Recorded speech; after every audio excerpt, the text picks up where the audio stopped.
Hello बच्चों। हम लोग पढ़ रहे थे इकोनॉमिक्स, जिसमें अब तक हमने देखा कि हमारा जो बैंकिंग सिस्टम है वो किस तरह से काम करता है। इसी क्रम में अब हम आगे देखेंगे कि हम क्रेडिट कैसे लेते हैं। क्रेडिट का सिंपल सा मतलब है, जब भी हमें पैसों की ज़रूरत होगी तो हम किसी न किसी व्यक्ति से पैसा लेंगे। मान लीजिए मेरी जेब में इस समय 50 रुपए है और मुझे 100 रुपए का काम करना है। मैं एग्जाम्पल से समझा रहा हूँ।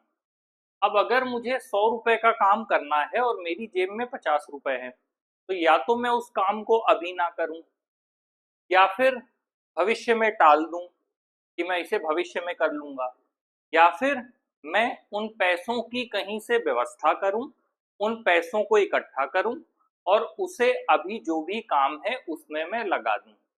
और बाद में जो बेनिफिट आएगा, जो सरप्लस अमाउंट होगा, उसे मैं अपने काम के लिए रख लूंगा। बाकी जो पैसा होगा वो मैं यहाँ पर पे कर दूंगा। तो मान लीजिए मेरी जेब में 50 रुपए है और मुझे 100 रुपए का काम करना है, तो मुझे 50 रुपए और चाहिए होंगे। तो अब ये सवाल आता है कि ये 50 रुपए मुझे कौन देगा। अब जो ये 50 रुपए मुझे चाहिए, या तो मैं अपने किसी दोस्त, यार, रिश्तेदार, परिवार, पड़ोसी किसी से लूंगा, या फिर मैं किसी संस्था के पास जाऊंगा, मतलब मैं बैंक के पास जाऊंगा। इसके दो तरीके हैं। या तो मैं अपने आसपास के किसी व्यक्ति से पैसा लेता हूं, लेकिन जब मैं ऐसा करूंगा तो मुझे उस व्यक्ति की बात को मानना पड़ेगा। सबसे बड़ी समस्या यही है, क्योंकि हर व्यक्ति स्वार्थ से बना है और जब भी वो आपको कोई भी चीज देगा तो उसके बदले वो ये उम्मीद करेगा कि आपसे वो ज्यादा से ज्यादा बेनिफिट ले पाए। और अगर ऐसे में वो इंटरेस्ट रेट जो आप पर लगाएगा वो इंटरेस्ट रेट ज्यादा होगा, तो इससे आपको पैसे वापस चुकाने में तकलीफ होगी, दिक्कत होगी। तो आप क्या करेंगे ऐसे में? आप दूसरे विकल्प की तरफ जाएंगे। दूसरा विकल्प क्या है? दूसरा विकल्प ये है कि आप बैंक के पास जाएं और एक उचित दर पर, एक उचित इंटरेस्ट रेट पर आपको धनराशि मिले और उसका पेमेंट करके आप अपना काम कर लें। जब भी आप भविष्य को लेकर के कोई योजना बनाते हैं, उसमें इस बात की समस्या या इस बात का रिस्क हमेशा एसोसिएटेड रहता है कि अगर भविष्य में जो मैंने सोचा है वो इनकम मुझ तक वापस नहीं आई तो मेरा क्या होगा।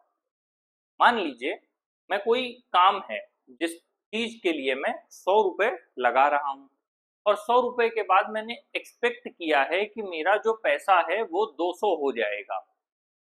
तो कहने का मतलब ये है कि मेरे पास 50 रुपए है, मैंने 50 और उधार लिया और उसके बाद मैंने 100 रुपए किसी चीज में लगाया और मेरा एक्सपेक्टेशन है कि ये 100 रुपए 200 रुपए में कन्वर्ट हो जाएगा।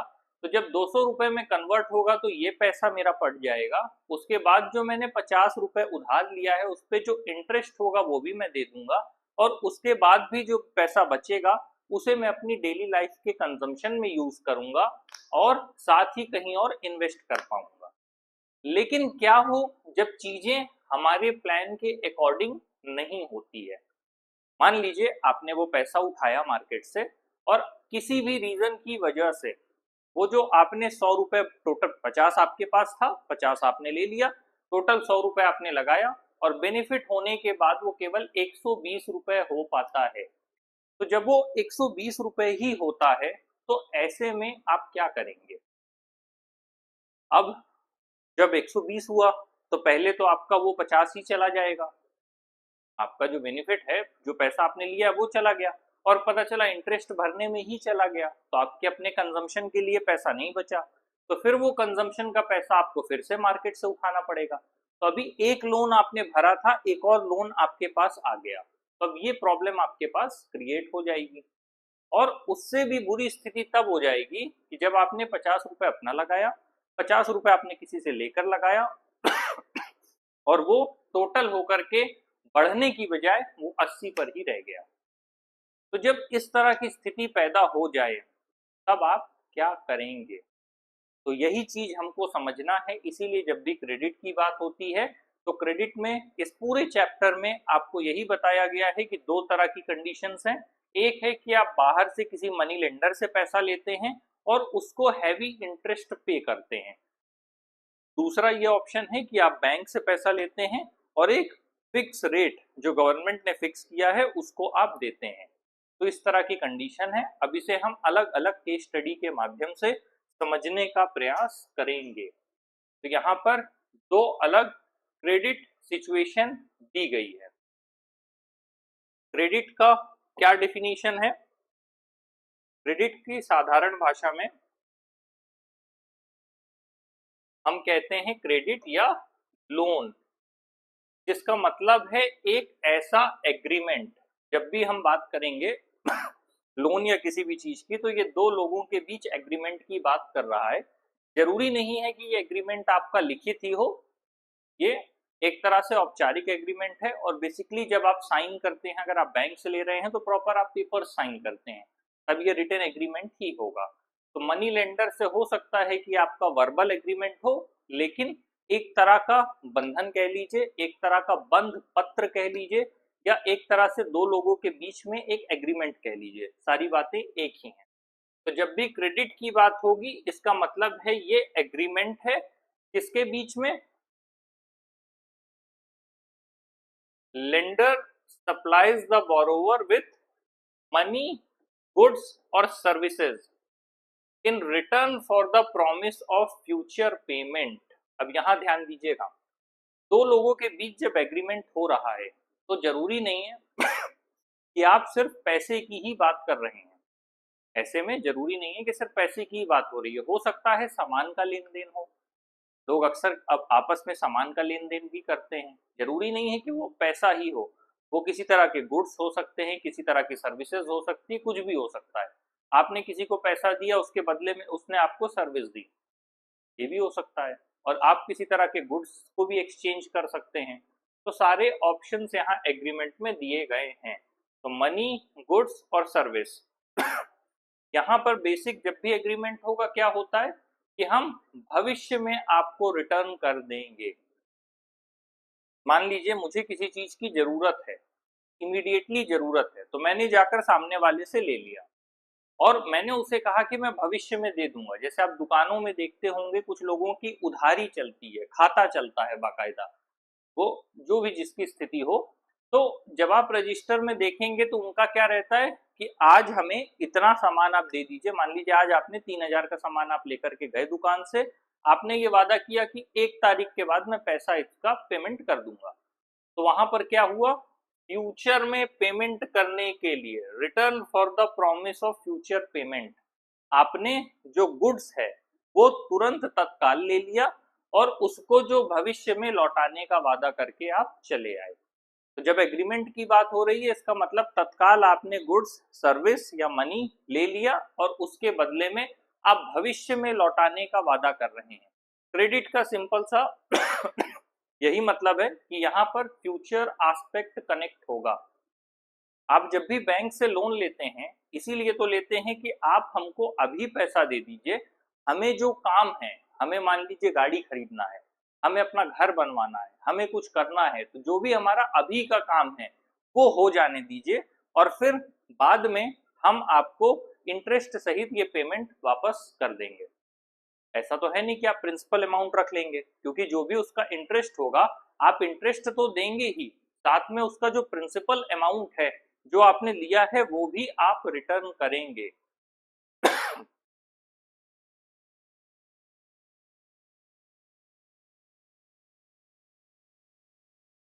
अब यहाँ पर दो एग्जाम्पल्स के थ्रू समझाया गया है कि क्रेडिट कैसे काम करता है।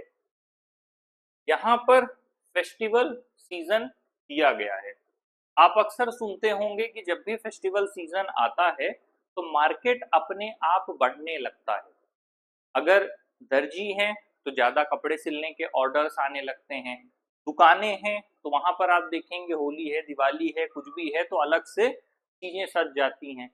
जिस समय भारत में मैरिज का मार्केट होता है, जिस समय शादियों का दौर होता है, जिस समय कैलेंडर के हिसाब से, क्योंकि लोग धर्म को मानते हैं, शुभता देखते हैं, शुभता के अनुसार विवाह करते हैं, तो जब शादी का समय आता है तो जब लगन चल रही होती है तो उस लगन के ड्यूरेशन में सारे मैरिज हॉल बुक होने लगते हैं, कपड़ों की सेल बढ़ जाती है, आपकी ज्वेलरी की दुकानों की सेल बढ़ जाती है। आप देखेंगे सारी चीजें अपने आप बहुत तेजी से इंक्रीज हो जाती है, ये सिर्फ उसी टाइम फ्रेम में। यहाँ तक कि आपका दिवाली के समय है, तब भी ज्वेलरी को लेकर के एक है कि कुछ रिचुअल्स होते हैं कि आपको कुछ ना कुछ खरीदना है। कुछ कहते हैं, मैं एग्जैक्ट नाम भूल रहा हूँ उसका, कि दिवाली से एक दिन पहले लोग खरीदते हैं, कुछ लोग चांदी का सिक्का लाते हैं, कुछ सोने का लाते हैं, कोई कुछ लोग मंदिर में रखते हैं। तो जो सारी चीजें हैं वो कहीं ना कहीं धर्म से जुड़ी हुई हैं, और जो हमारा त्योहार है वो धर्म के साथ साथ हमारी प्रकृति को इंगित करता है। जैसे जब नया मौसम शुरू होता है, चाहे वो आपका 14 जनवरी के आसपास हो या आपका लोहड़ी हो, मतलब आप देखेंगे जब नया फसल का सीजन है तब भी त्योहार मनाए जाते हैं। जब हम ईश्वर से जोड़ते हैं, अगर हम रामायण की बात कर रहे हैं तो हम आप चाहे आप रामनवमी के समय का देख लीजिए, राम जी का वापस आना, वो सारे जो त्योहार है, जो फंक्शंस हैं, रावण दहन है, तो ये सारी जो चीजें हैं वो सबकी सब आपस में जुड़ी हैं। धर्म से त्योहार जुड़े हैं, त्योहार से मार्केट जुड़ा हुआ है। और ऐसा नहीं है कि सिर्फ वो हिंदुओं से ही जुड़ा हुआ है, आपके जितने भी त्योहार हैं जैसे क्रिश्चियंस में आपका ये जो बड़ा दिवस करके मनाया जाता है, या फिर आपका जीसस क्राइस्ट का दिन मनाया जाता है, तो वहां से लेकर के नए साल तक लगातार सेलिब्रेशन होता है। उसका जो मेन रीजन है क्या होता है कि मार्केट की इकोनॉमी को बूम किया जाता है, और वहां पर सारी चीजें सेल के लिए भेजी जाती हैं। तो हर एक चीज के जब आप सोसाइटल एस्पेक्ट में देखेंगे तो हर एक चीज जुड़ी हुई है। तो यहाँ तक कि इकोनॉमी में जो पैसा है वो डायरेक्टली किससे जुड़ा हुआ है? रिलीजन से जुड़ा हुआ है, फेस्टिवल से जुड़ा हुआ है, हर चीज आपस में इंटरकनेक्टेड है, सोसाइटी से जुड़ा हुआ है, कल्चर से जुड़ा हुआ है।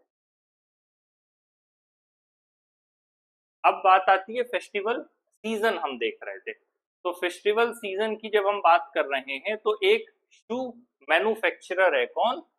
सलीम, जिसको एक ऑर्डर मिलता है किसी बड़े ट्रेडर के द्वारा कि उसे 3000 मतलब 3000 पेयर ऑफ शूज डिलीवर करना है एक महीने के टाइम में। क्योंकि फेस्टिवल का सीजन है, तो फेस्टिवल के सीजन में जो सलीम है उसको किसी ट्रेडर से ऑर्डर मिलता है, उसे 3000 से ज्यादा शूज बना करके देने हैं, और एक महीने का समय है। क्योंकि सलीम को काम पूरा करना है, और काम ज्यादा होने की वजह से अकेले सारा काम नहीं किया जा सकता। ऐसे में वो कुछ नए एम्प्लॉइज को हायर करता है, किसके लिए? जूते को सिलने के लिए और चिपकाने के लिए। जब भी जूता बनाने की बात होगी तो कहीं से कच्चा माल लिया जाएगा, उस कच्चे माल की डिजाइनिंग की जाएगी, उसको शेप दिया जाएगा, साइज दिया जाएगा, सिला जाएगा, चिपकाया जाएगा, पूरा उसे प्रॉपर तैयार किया जाएगा, लेस डाला जाएगा और मार्केट में उतारा जाएगा। इस पूरे प्रोसेस में उसको कच्चा माल भी खरीदना था, रॉ मटेरियल। क्योंकि मान लीजिए एक बड़े ट्रेडर ने एक जूते के मोची आप कह सकते हैं, उसको डेरोगेटरी टर्म्स में नहीं लेना है, तो अगर एक मोची को काम दिया गया तो जो मोची है उसे पहली चीज तो कच्चा माल चाहिए, तभी वो ट्रेडर को कोई भी चीज बना करके दे पाएगा। तो पहली बात है कि क्या हुआ? खर्चा। अगर आपको कोई ऑर्डर मिला और वो आपको फुलफिल करके देना है, तो उसको फुलफिल करके देने के लिए उस ऑर्डर के लिए पहले आपको कच्चा माल भी तो लेना होगा। तो जो कच्चा माल है उसके लिए जो खर्चा आएगा उसके लिए सलीम सलीम ने लोन लिया। क्या किया? लोन लिया। दो जगह से, दो सोर्सेस से लोन लिया। पहला, उसने लेदर सप्लायर को बोला कि लेदर की सप्लाई आप अभी कर दीजिए, ठीक है, और मैं आपको भविष्य में पेमेंट कर दूंगा। क्योंकि यहाँ पर दो तरह से उसने लिया, तो लेदर सप्लायर को उसने बोला कि आप अभी लेदर मुझको भेज दीजिए, मैं भविष्य में इसका पेमेंट आपको कर दूंगा। दूसरा उसने क्या किया, उसने लोन लिया, कहां से,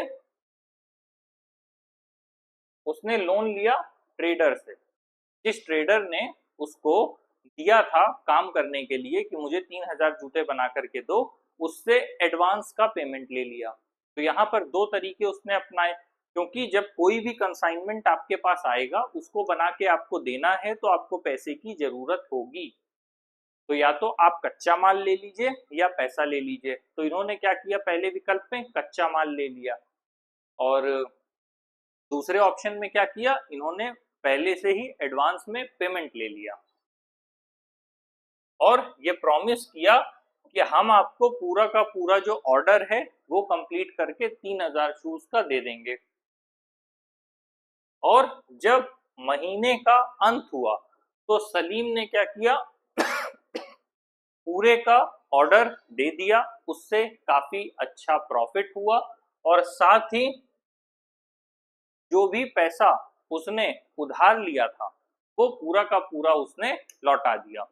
तो सिंपल टर्म्स में उसने जो भी पैसा लिया अपने कंसाइनमेंट को फुलफिल करने के लिए, समय रहते उसने पूरा का पूरा पैसा लौटा दिया।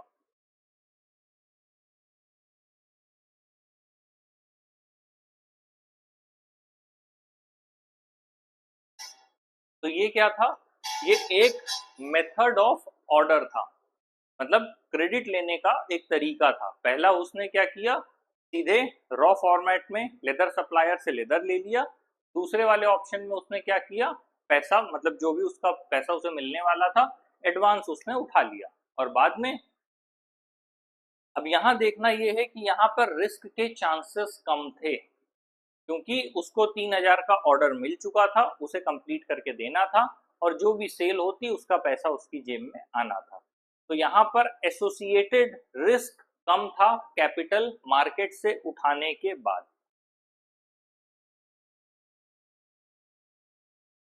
तो इस केस में क्या था, सलीम ने जो भी क्रेडिट लिया, जो जो क्रेडिट लिया वो उसके प्रोडक्शन के लिए इंपॉर्टेंट था और प्रोडक्शन के बाद उसे ये पता था कि इसका सेल हो जाएगा, इससे मुझे बेनिफिट मिल जाएगा। प्रॉब्लम कहाँ होती है कि जब आपने मार्केट से कोई प्रोडक्ट उठाया, उसको प्रोड्यूस किया और in the process of production आपको नहीं पता कि आगे जाकर के क्या होने वाला है। तो जब आपको प्रोडक्शन का नहीं पता होगा तब फिर दिक्कत होती है।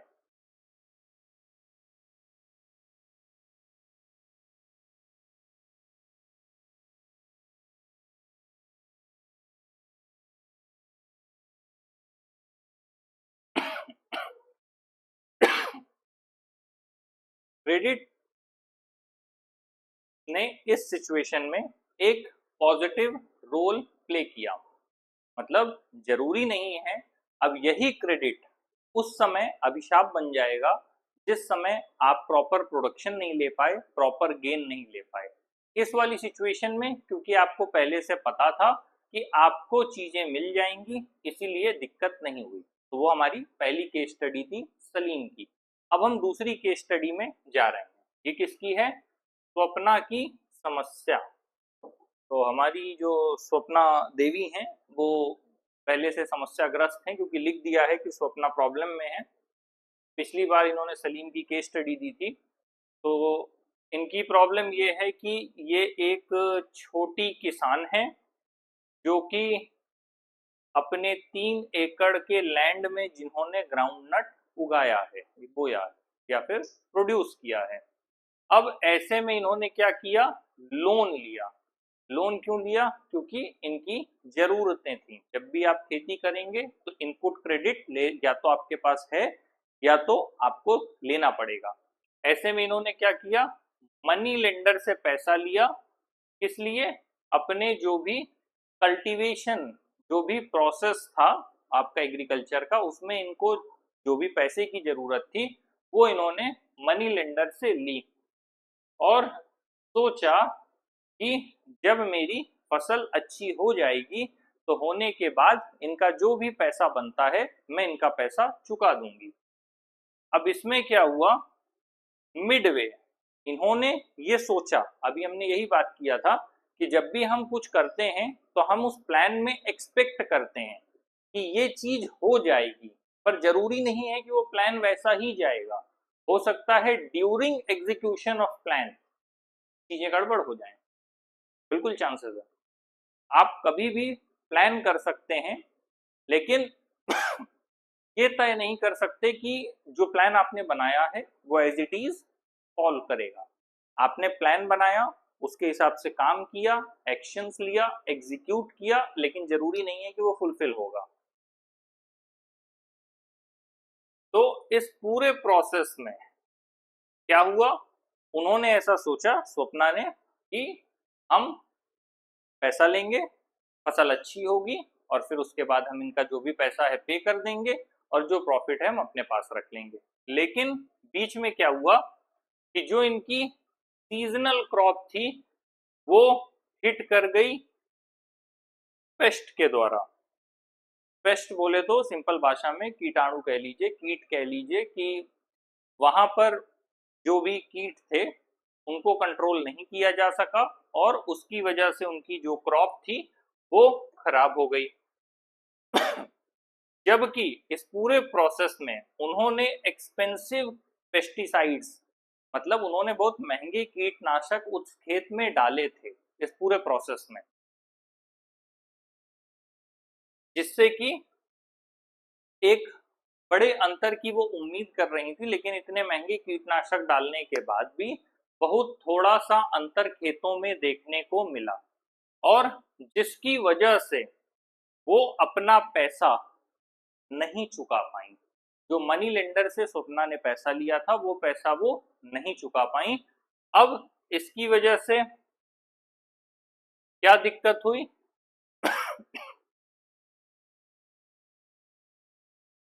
उन्होंने अगले साल फिर से नया लोन ले लिया। अब यहां पर ध्यान दीजिएगा, अभी जो बात हुई थी क्लास के शुरू में कि पता चला आपने एक्सपेक्ट किया और उस एक्सपेक्टेशन के हिसाब से आपने एक्शंस लिया और वो प्लान सही ढंग से एग्जीक्यूट नहीं हुआ, तो एक ऑप्शन तो है कि आप दोबारा से उस प्लान को एग्जीक्यूट करिए और दूसरा ऑप्शन है कि कुछ समय के लिए होल्ड करके छोड़ दीजिए कि अभी इस प्लान के अकॉर्डिंग नया एग्जीक्यूशन नहीं लेना है, कुछ समय के लिए हम होल्ड करेंगे। लेकिन जब आप इकोनॉमिक साइकिल में होते हैं तब आप ऐसा नहीं कर सकते। एक प्लानिंग वर्ड इकोनॉमी में अलग ढंग से यूज होता है, उसके लिए योजना आयोग है, फिर योजना आयोग से बदल के नीति आयोग आ गया जिसे हम थिंक टैंक कहते हैं, वो एक अलग कॉन्सेप्ट है। अभी प्लानिंग पे छोड़ दीजिए, इन अ सिंपल वे आप लूप में चल रहे हैं, आपको अपने खाने पीने रहने के लिए पैसा चाहिए और वो पैसा आप एग्रीकल्चर से लेने वाले थे। आपने जो प्लान किया जिस हिसाब से वो सही से फॉल नहीं हुआ, वो सही से प्लेस नहीं हुआ, तो अब आपका जो पैसा था वो डूब गया, आपकी क्रॉप खराब हो गई, जो बेनिफिट आने वाला था वो चला गया। तो अब ना आपके पास बेनिफिट है और ना जो पैसा आपने लगाया था वो है, अब आप खाली हाथ हो गए। तो अब आपकी प्रॉब्लम ये है कि अब आपको अपना जीवन भी चलाना है और साथ में आगे आने वाले साल के लिए कुछ ना कुछ आपको इन्वेस्ट करना होगा, तभी पैसा वापस आएगा। अब ये जो प्रॉब्लम है ये किसानों को एक डेट ट्रैप में डाल देती है। यहाँ पर ध्यान दीजिएगा, किसानों की स्थिति देश में क्यों नहीं सुधर पा रही है, उसका वही एक रीजन है। अभी हम धीरे धीरे और आगे पढ़ेंगे कि क्या रीजन है कि किसानों की आय दुगनी करने के भी लक्ष्य रखे गए, लेकिन काफी हद तक उस दिशा में सफल हुए, लेकिन पूरी तरह से सफलता नहीं मिल रही। तो अभी हम इस पर भी आगे आकर के चर्चा करेंगे। अब दिक्कत ये हुई कि स्वप्ना को दोबारा से एक फ्रेश लोन लेना पड़ा, किसके लिए? अपनी खेती के लिए दोबारा से उसे फ्रेश लोन मार्केट से उठाना पड़ा और इस बार भी नॉर्मल क्रॉप हुई। मान लीजिए आप कोई काम कर रहे हैं और काम करते समय अगर अचानक से आपका काम बूम कर गया, तो उस बूम करने से आपको जो बेनिफिट आएगा वो एटलीस्ट आपको ये देगा सेंस ऑफ सेटिस्फैक्शन कि हाँ ठीक है मेरा काम हो गया। लेकिन आपने कोई काम किया और वो बूम नहीं कर पाया, अब आप क्या करेंगे? आप एक्सपेक्ट करते हैं कि कहीं जॉब करते हैं कि बोनस मिल जाए या कुछ आपको थोड़ा बेनिफिट मिल जाए, या फिर आप चाहते हैं कि कुछ थोड़ा सा इन्हेंसमेंट हो जाए, अपग्रेड हो जाए चीज़ें। होती हैं या नहीं वो अलग बात है। तो ठीक उसी तरह आप क्रॉप में भी कोशिश करते हैं कि अगर आपने 100% दिया है तो आपको जो रिटर्न है वो बेटर मिले, लेकिन इस बार भी फसल केवल नॉर्मल ही हुई, एक्सट्रीम लेवल पे प्रोडक्शन नहीं हुआ। तो जो अर्निंग हुई उससे वो इतनी नहीं थी कि वो पुराने लोन को कवर कर पाए। अब क्या हुआ, तो अपना यहाँ पर डेट में फंस गई। तो वो जिस चीज की उम्मीद कर रही थी वो नहीं फुलफिल हुआ, और उसकी वजह से उन्हें अपनी जमीन का एक टुकड़ा बेचना पड़ा। क्यों? क्योंकि उन्हें अपना कर्ज चुकाना था। इन्होंने पहली बार जो कर्ज लिया और ये सोचा कि मैं इसके जो फसल होगी अच्छी होगी, इसको बेच के मैं अपना पुराना कर्ज चुका दूंगी, अपने पास पैसा रख लूंगी, आगे का फ्यूचर देख लूंगी। लेकिन उस बार की फसल खराब हो गई, तो पूरी फसल खराब होने की वजह से इनका बुरी तरह से घाटा हुआ। जो पैसा इन्होंने लगाया था वो भी चला गया, जो आने की उम्मीद थी वो भी चला गया। इन्हें दोबारा से कर्ज लेना पड़ा ताकि ये आगे की चीजें देखें। अगले साल फसल तो नॉर्मल हो गई, लेकिन जो पीछे से कर्ज बनाया था वो नहीं कवर हो पाया, जिसकी वजह से इनको अपनी जमीन बेचनी पड़ी। तो ये जो दो केस स्टडीज हैं जो क्रेडिट से रिलेटेड हैं, एक जो पहली केस स्टडी थी वो सलीम से रिलेटेड थी, जहां पर 300 पेयर ऑफ शूज बनाने थे और उन्होंने अपने जो जूता है उसको प्रॉपर बेचा और उससे उनको फायदा हो गया, क्योंकि वहां पर लॉस के चांसेस नहीं थे। क्रेडिट में मैंने पहले भी कहा था कि जब आप क्रेडिट मार्केट से उठा रहे हैं तो आप एक एक्सपेक्टेशन में उठा रहे हैं कि इतना प्रोडक्शन होगा, और ये प्रोडक्शन होगा तो मेरा ये क्रेडिट भी कवर होगा, मेरा इंटरेस्ट भी कवर होगा, मेरा बेनिफिट भी कवर होगा। लेकिन अगर ऐसा नहीं हो पाता है तो फिर आपके लिए दिक्कत हो जाएगी, और इसी एक्सपेक्टेशन में ही पैसा मार्केट से उठाया जाता है। तो जो पहला वाला केस था वहां पर एक्सपेक्टेशन तो थी लेकिन रिस्क क्या था, मिनिमम था। ये जो दूसरा वाला केस है स्वप्ना का, यहाँ पर एक्सपेक्टेशन थी लेकिन उस हिसाब से रिस्क भी ज्यादा था, और रिस्क कवर ना होने की वजह से अपना खेत बेचना पड़ा। तो ये डिफरेंस आता है क्रेडिट में।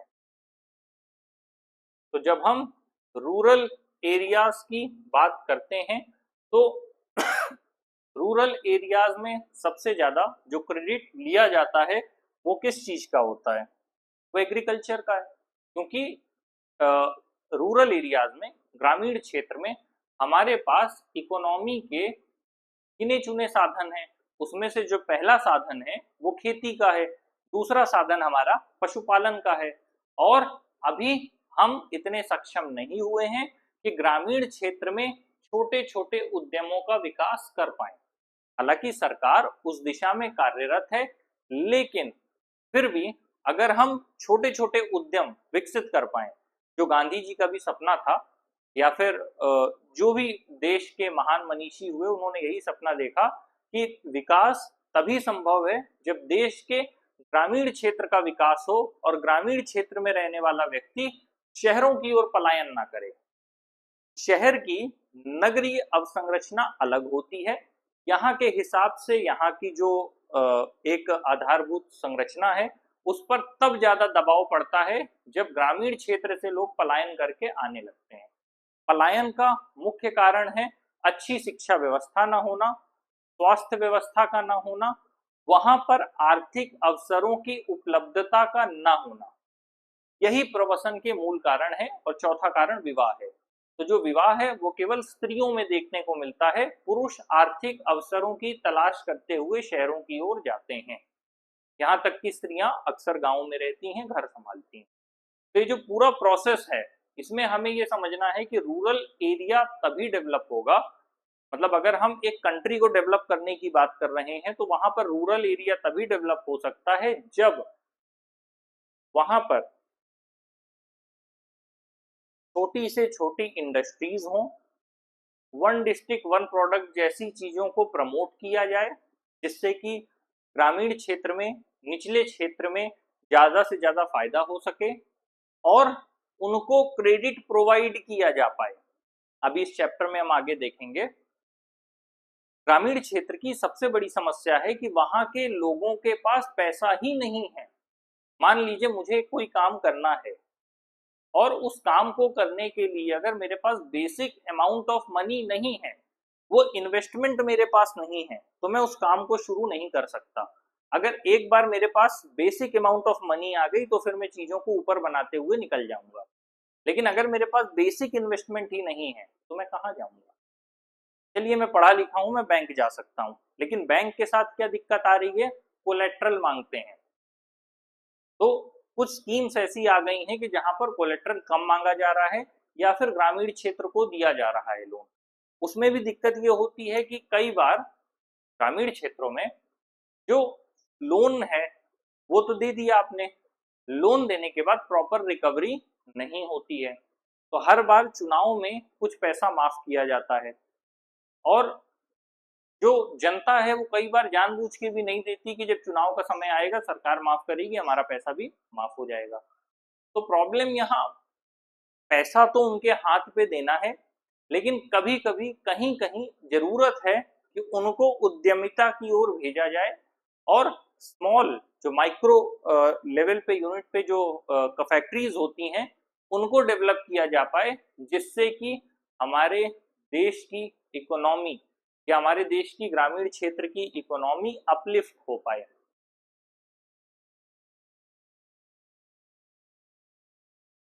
तो जब भी आप बात करते हैं रूरल एरियाज की, तो सिंपल सी बात है कि यहाँ की मेन डिमांड क्या है, वो है क्रॉप प्रोडक्शन। यहाँ की सिंपल सी एक ही जो मेजर सोर्स ऑफ क्रेडिट है वो है क्रॉप प्रोडक्शन। अब क्रॉप प्रोडक्शन में आपका इनपुट क्रेडिट होता है, तो जो भी इनपुट है खेती करने के लिए जिन भी चीजों की बेसिकली जरूरत है उसमें आता है आपका सीड्स। जो भी आप बीज छिड़केंगे तो वो अगर आपको किफायती दर पर उपलब्ध हो जाए, fertilizers, pesticides, water, electricity, repair of equipment, ये सारी चीजें हैं जिनके लिए लोग क्रेडिट लेते हैं। कई जगहों पर इसीलिए ग्रामीण क्षेत्र में इस तरह से प्रोग्राम्स चलाए जाते हैं कि जमीन से पानी निकाला जा सके, तो उसके लिए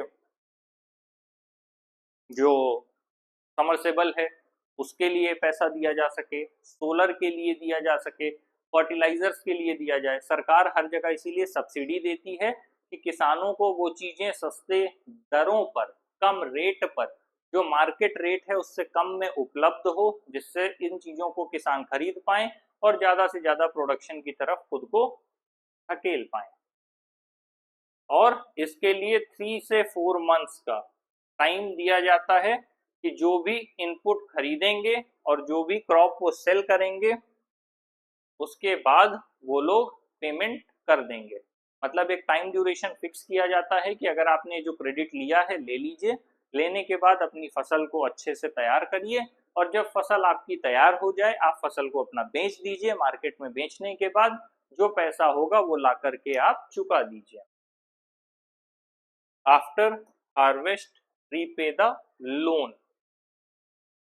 जो रीपेमेंट ऑफ लोन है वो बेसिकली डिपेंड करता है कि आपके पास इनकम कितनी हो रही है, और जो इनकम है वो पूरी तरह से निर्भर कर रही है किस पे, आपकी फसल पे। तो जितनी अच्छी फसल होगी उस हिसाब से आप वापस करेंगे। गलती से फसल खराब हो गई तो फिर आपके लिए समस्या होगी। स्वप्ना के केस में, जो अभी हमने सलीम और स्वप्ना का केस देखा था, स्वप्ना के केस में क्या हुआ था, उसका क्रॉप फेल हो गया था, फेलियर ऑफ द क्रॉप। तो क्योंकि उसकी फसल ही खराब हो गई उसकी वजह से repayment of the loan possible नहीं हो पाया और उसे अंततः मजबूरी में अपना जो जमीन है वो बेचना पड़ा।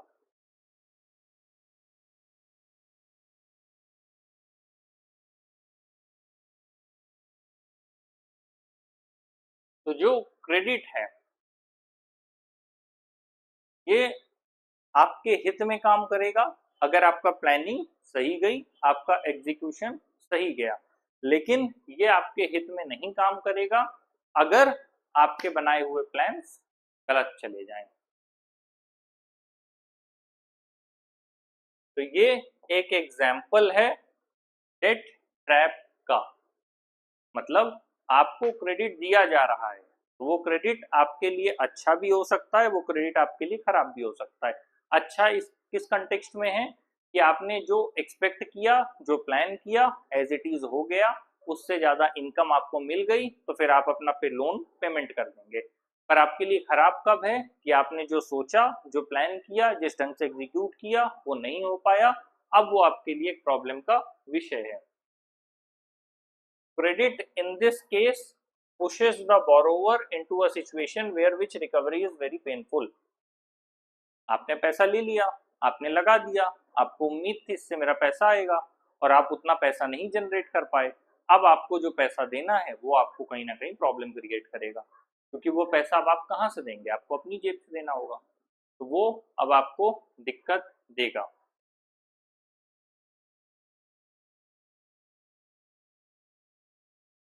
तो ये दो तरह की सिचुएशन पैदा कर रहा है कि अगर आप प्रॉफिट वाले साइड में हैं तो जो क्रेडिट आपने लिया वो आपके लिए बेनिफिशियल होगा, लेकिन जो क्रेडिट आपने लिया उससे उसे लेने के बाद आप अपने लॉस वाले साइड में चले गए, तो फिर वो आपके लिए पेनफुल होगा, आप उसको लौटा नहीं पाएंगे और उससे आपको दिक्कत होना शुरू होगी। Again, terms of credit. अभी तक तो हमने बात किया क्रेडिट, पैसा है पैसा ले लो, लेकिन पैसा जब लोगे तो उस पैसे को लेने के लिए कुछ ना कुछ आपको देना पड़ेगा। इस दुनिया में कुछ भी फ्री नहीं है। तो टर्म्स ऑफ क्रेडिट क्या है? टर्म्स ऑफ क्रेडिट, जब भी आप मार्केट से उठाएंगे, या तो आप मनी लेंडर से उठाएंगे या मार्केट से उठाएंगे। अब आप मनी लेंडर से ले रहे हैं तो वो अपनी शर्तें लगाएगा, भाई उसको भी कुछ चाहिए, फ्री ऑफ कॉस्ट तो करेगा नहीं। और जब आप बैंक से ले रहे हैं तो वो भी कुछ लगाएंगे, बस फर्क इतना है बैंक थोड़ा वाजिब लगाएगा क्योंकि वो ध्यान देगा कि एक सिटीजन को लेना है, और जो मनी लेंडर है वो अपने प्योर बेनिफिट पे लेगा। लेकिन सवाल ये है कि फिर लोग मनी लेंडर से क्यों लेते हैं? नहीं लेना चाहिए, है ना? लेकिन मनी लेंडर से लेना मजबूरी हो जाती है, क्योंकि बैंक में कुछ लोग हैं जो पढ़े लिखे नहीं हैं, कुछ लोग हैं जो बैंक तक जाने से डरते हैं। इसीलिए जो प्रधानमंत्री जन धन योजना आई, जिसमें लोगों को प्रोत्साहित किया गया कि ज्यादा से ज्यादा अपने बैंक अकाउंट खोलिए, उसका यही मतलब था। एक मकसद डिपॉजिट लाना था, दूसरा मकसद देश के आम नागरिक को बैंक से जोड़ना था। ठीक उसी तरह जब यूपीआई पेमेंट आया तो देश को डिजिटल तौर पर ट्रांजैक्शन से जोड़ना था, क्योंकि अधिकांश लोग डिजिटल ट्रांजैक्शन से जुड़े ही नहीं थे। और अभी भी हमारे देश का एक बहुत बड़ा वर्ग है जो पैसे में डिजिटल ट्रांजैक्शन नहीं करता है। तो ऐसे में दिक्कत यहाँ पर होती है कि अब आपको नहीं पता, अगर आप पढ़े लिखे नहीं हैं, ग्रामीण क्षेत्र के भोले भाले सीधे साधे मानुष हैं, तो अब आपके लिए दिक्कत ये है कि बैंक के बारे में आपको जानकारी नहीं है। दूसरा, अगर आपके पास अमाउंट कम है, उस अमाउंट कम होने की वजह से बैंक वाले आपका पैसा पहले ही काट लेते हैं। तो ग्रामीण क्षेत्र में जो व्यक्ति 1,000 रुपए जमा करने गया है, कभी भी किसी परिदृश्य को समझिए तो ग्रामीण और नगरीय को अलग रखिए। नगरीय क्षेत्र में हो सकता है आप 1,000 रुपए अपने पिज्जा बर्गर में खर्च कर देते हो, कोई बड़ी बात नहीं, लेकिन ग्रामीण क्षेत्र में आज भी जो लोगों की स्थिति है वो काफी आर्थिक रूप से पिछड़ी हुई है। तो जो ग्रामीण क्षेत्र का व्यक्ति है उसने मुश्किल से अपना 1,000 रुपए अकाउंट में डाला, उसमें से पता चला एटीएम का पैसा कट गया, चेकबुक का जा रहा है, कभी इधर जा रहा है, और कुछ मंथली चार्जेस लग रहे हैं, और कुछ चीजों पर पैसा कट रहा है। तो पता चला कुल मिला के उसका जो 1,000 रुपए है उसने डाल के छोड़ा था कि 6 महीने बाद में ले लूंगा, जब वो पैसा लेने गया तो माइनस में था, तो पैसा कटना। इसीलिए फिर क्या हुआ कि जीरो अमाउंट पे, जीरो बैलेंस पे आप खोल सकते हैं। ये एक चीज सरकार के द्वारा लागू की गई। अब इसमें दिक्कत ये होती है कि जब ग्रामीण क्षेत्र में आप जाते हैं तो लोग बैंक जाना नहीं चाहते, बैंक से डरते हैं, पढ़े लिखे नहीं हैं, और कभी कभी कागजी कार्यवाही बहुत ज्यादा होती है, और उसके बाद कभी कभी आपको लोन आसानी से नहीं मिलता। कुछ लोग आलसी किस्म के होते हैं बैंक के ही, वो जानबूझ के काम करना नहीं चाहते कि कौन ग्रामीण लोगों के पीछे खर्च करे, तो वो उनको डरा के वापस भेज देते हैं कि अरे कहाँ पड़े हुए हो बैंक के चक्कर में। और उसके बाद भी हो गया तो उन्हें इंटरेस्ट और बाकी चीजें समझ नहीं आती। तो ये सारी चीजें हैं, तो इसकी वजह से एक आम आदमी बैंक तक नहीं जा पाता। फिर बैंक कहता है कुछ कोलेटरल लेके आओ, अगर आपको कुछ पैसा चाहिए तो फिर बाद में, हालांकि स्कीम्स आई हैं किसान क्रेडिट कार्ड और बाकी स्कीम्स कि आपको मिल सकता है। अब एक व्यक्ति जो पहले से गरीब है और वो सोचे कि बैंक जाके मुझे पैसा मिल जाएगा, और बैंक उससे पहले ही कहेगा कि लाओ गिरवी रखो, और उसके पास कुछ रखने को है नहीं, तो उसे पैसा कहाँ से मिलेगा। एक गरीब किसान अगर अपने बच्चे की पढ़ाई के लिए पैसा लेने जा रहा है, वो एक अलग चीज है कि फिर धीरे धीरे एजुकेशन लोन अलग कर दिया, चीजों को अलग कर दिया, अलग अलग चीजों के लिए लोन बना दिया, वो एक अलग चीज है। तो ग्रामीण क्षेत्र में लोगों का जो डायरेक्ट इंटरेक्शन नहीं है, तो जब वो इन चेन को फॉलो नहीं कर पाते, इस प्रोसेस में नहीं जा पाते, तो वो सिंपल सा जाके किसी मनी लेंडर से पैसा ले लेते हैं कि भैया हम तो आपसे परिचित हैं, इतने साल से गांव में रह रहे हैं, आप हमको 10,000 20,000 दे दीजिए उठा के, 1 लाख रुपए दे दीजिए, हमारी बिटिया की शादी है, बेटवा की पढ़ाई है, कुछ भी है, उठा के ले लिया। अब जब आपने मनी लेंडर से पैसा लिया तो उसने जो फिर आपका इंटरेस्ट रेट बांधा है, तो फिर वो आसमान छू गया। और फिर इसीलिए जब भी आप पुराने में डेट ट्रैप पढ़ते हैं कि कई बार, क्योंकि कोई लिखित कार्यवाही नहीं होती, व्यक्ति पढ़ा लिखा नहीं है, उसने केवल अंगूठा लगवा लिया गया, तो कई बार वो प्रिंसिपल अमाउंट का कई गुना ज्यादा वो केवल इंटरेस्ट के नाम पर ही ले लेते हैं, और हर बार प्रिंसिपल अमाउंट उनका सुरक्षित रहता है। तो ये एक प्रॉब्लम है कि फिर लोग बैंक की बजाय मनी लेंडर से पैसा उठा लेते हैं। तो जो भी लोन एग्रीमेंट है वो इंटरेस्ट रेट को तय करता है, जो कि बोरोवर को देना होगा किसको, लेंडर को, जब भी वो प्रिंसिपल अमाउंट को चुकाएंगे। सेम वही बात, जब भी आप कहीं पैसा लेने जाएंगे तो सिंपल सी बात है कि भैया वापस कब करोगे, तो उसका जो इंटरेस्ट रेट है वो आपको बताया जाएगा। तो जो भी आप ले रहे हैं या जो भी व्यक्ति लेने वाले हैं, उनको ये तय करना होगा कि जो भी रेट है इंटरेस्ट का, वो उन्हें लौटाना होगा जब वो लोन दे रहे होंगे। और लेंडर्स डिमांड कर सकते हैं कोलेट्रल सिक्योरिटी का। कोलेट्रल सिक्योरिटी क्या है? कोलेट्रल सिक्योरिटी का मतलब है ऐसा एसेट जो कि बोरोवर ओन करता है। ठीक है, वो कुछ भी हो सकता है, ऐसा नहीं है। मतलब मान लीजिए मैं किसी से पैसा लेने जा रहा हूं, अब पैसा लेने के बदले वो मुझसे पूछेंगे कि भैया हम आपको पैसा क्यों दें, हम आप पे कैसे भरोसा करें। तो चूंकि मुझे उन्हें भरोसा दिलाना है, तो फिर मैं उन्हें अपना कोई सामान दूंगा, या तो अपने घर का पेपर, गाड़ी का पेपर, या मैं अपनी कोई महंगी घड़ी, या फिर कोई चीज ऐसा कुछ मैं उनको दूंगा जिससे वो मुझ पर भरोसा करें। जैसे लैंड हो गया, बिल्डिंग हो गई, व्हीकल है, लाइव स्टॉक्स है, डिपॉजिट्स विद बैंक्स है, तो उसे हम एक गारंटी की तरह यूज करते हैं कि ठीक है ये आप रख लीजिए, आप हम आ, हम इसे दे रहे हैं आपको, इसे एक गारंटी की तरह ले लीजिए, और इसके बदले में हमें जो भी आप हमें पैसा दे रहे हैं वो कुछ समय बाद हम लौटा देंगे, क्योंकि जो भी हमारी चीज गिरवी है तो उसकी वजह से आपको भरोसा है कि हम जाएंगे नहीं। या हमने आपसे पैसा लिया है तो पैसा लेने की वजह से हम आपको अपनी बाइक दे दे रहे हैं, तब तक आप रखिए, और क्योंकि आपको पता है आपके पास हमारी बाइक है, तो उस समय में हम आपका कुछ पैसा इकट्ठा करेंगे, जो भी आपका इंटरेस्ट रेट है, जो भी प्रिंसिपल रेट है, जब लौटा देंगे तो हमारा सामान हमें लौटा दीजिएगा।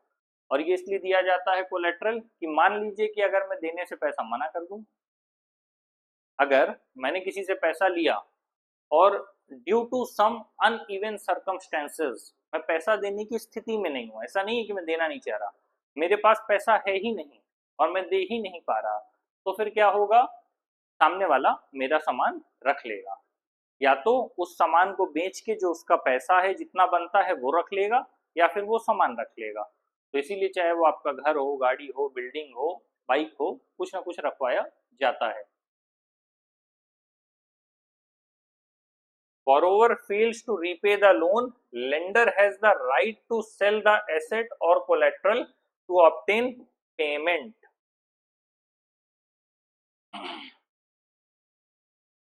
लैंड है या डिपॉजिट विद बैंक है, ये एक नॉर्मल सा यूटिलाइज होने वाला कोलेट्रल है।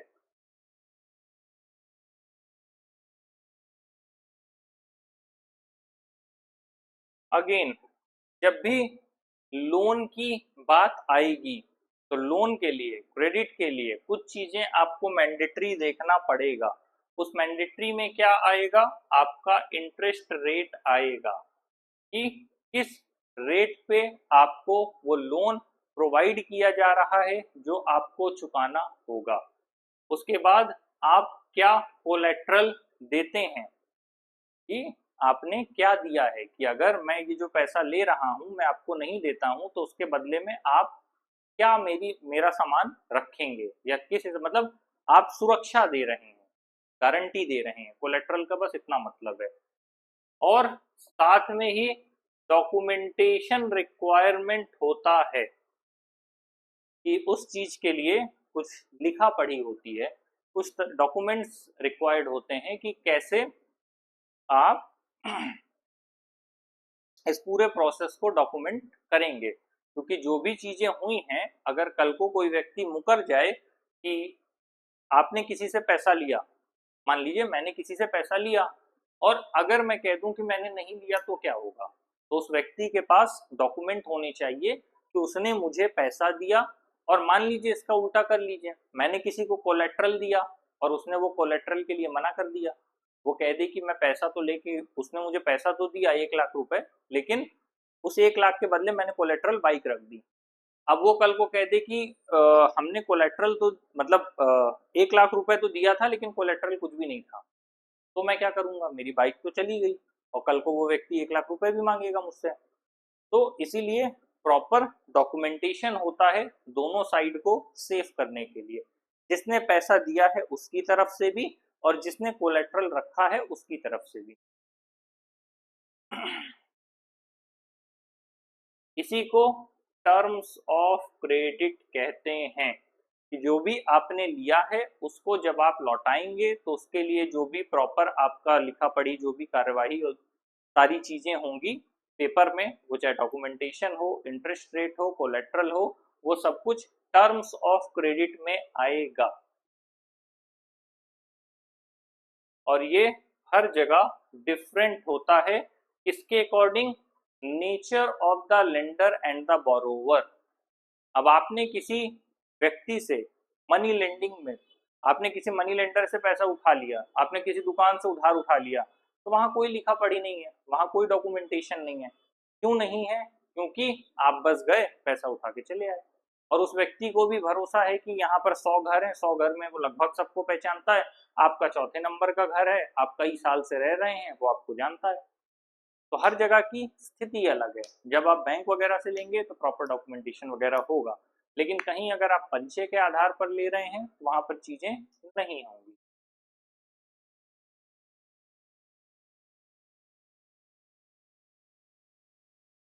और इसीलिए जो नेक्स्ट एग्जाम्पल है वो डिफरेंट टर्म्स ऑफ क्रेडिट बता रहा है और डिफरेंट तरह के क्रेडिट अरेंजमेंट्स की बात कर रहा है। ये क्या है, वैरायटी ऑफ क्रेडिट अरेंजमेंट। अभी जो हमने पढ़ा था वो डिफरेंट टाइप्स ऑफ क्रेडिट था कि दो लोगों के अलग अलग सिचुएशन दी गई थी, एक सलीम की थी, दूसरी स्वप्ना की थी। तो वो अलग सिचुएशन है। अब यहाँ पर कह रहा है variety of credit arrangement. Credit का एक ही फॉर्म नहीं होता, क्रेडिट के अलग फॉर्म भी होते हैं कि आप पैसे को एक ही तरीके से लेंगे ये जरूरी नहीं है, उसके अलग अलग फॉर्म भी होते हैं। तो ये वैरायटी ऑफ क्रेडिट अरेंजमेंट्स है, एक विलेज का एग्जाम्पल दिया गया है।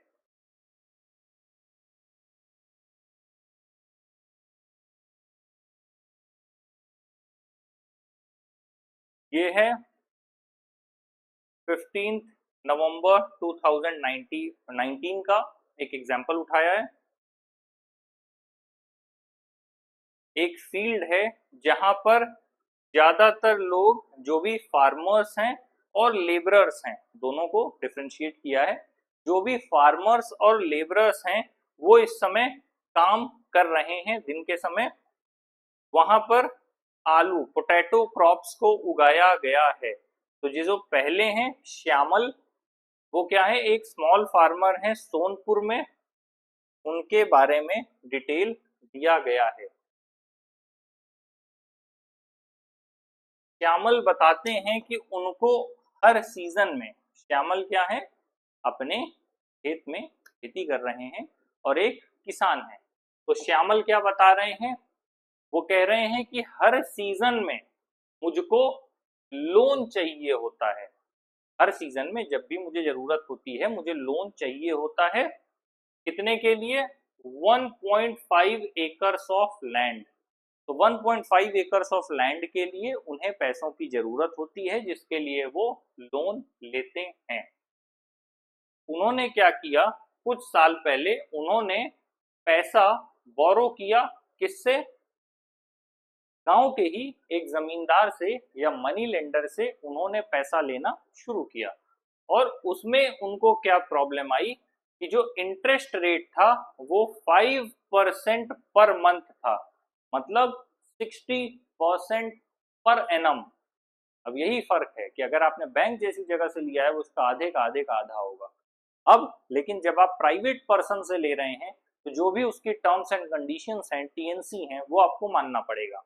ऐसे में जो उनका इंटरेस्ट रेट था वो 5% पर मंथ के हिसाब से 60% पर एनम चला गया।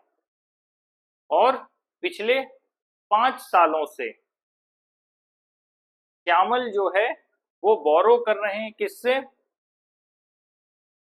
एक एग्रीकल्चरल ट्रेडर से, जिनका इंटरेस्ट रेट कितना है, 3% पर मंथ। अभी यहाँ पर कितना था, 5% पर मंथ, अब ये कितने में ले रहे हैं, 3% पर मंथ में।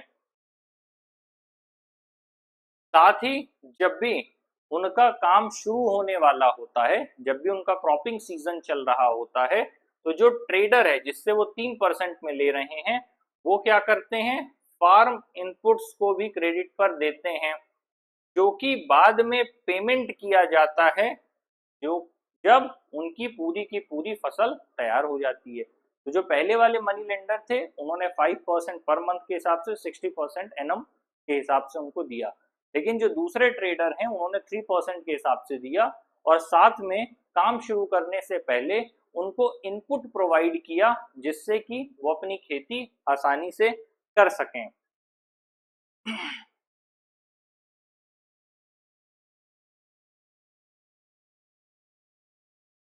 इन सब के पीछे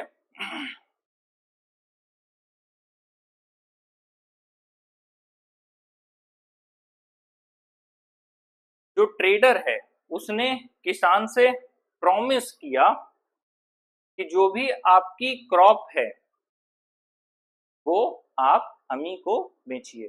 ऑब्वियस सी बात है, जब जो व्यक्ति आपको ट्रेड के लिए, जो भी ट्रेडर है एग्रीकल्चर के लिए आपको लोन प्रोवाइड कर रहा है तो वो एक्सपेक्ट करेगा कि आप उसको ही अपना सारा जो भी क्रॉप है बेचें। तो ट्रेडर ने क्या किया, इस तरीके से इंश्योर किया कि जो मनी है वो प्रॉपरली रीपेड हो जाए।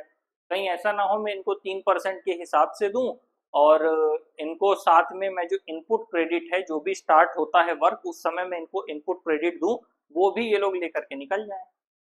तो फिर तो इससे अच्छा है जब इनका पूरा सेल होगा ये ला करके मुझे देंगे।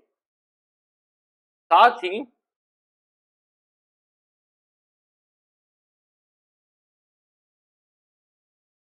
ट्रेडर क्या करता था, वो लो प्राइस में, भाई क्योंकि आप किसी के भी दबाव में आएंगे, किसी कोई भी व्यक्ति आपसे मजबूरी में काम करवाएगा तो वो आपका फायदा उठाएगा, शोषण करेगा, एक्सप्लॉइट करेगा। यही रियलिटी है सोसाइटी की, हार्डकोर रियलिटी है।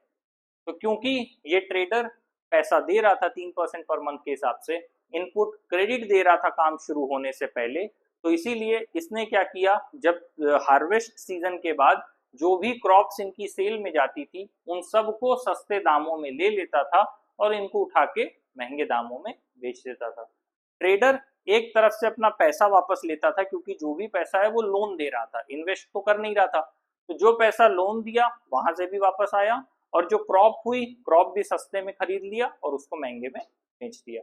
तो ये एक टाइप है कि आप कैसे सोसाइटी से डील करके अपने क्रेडिट्स को मेंटेन करते हैं।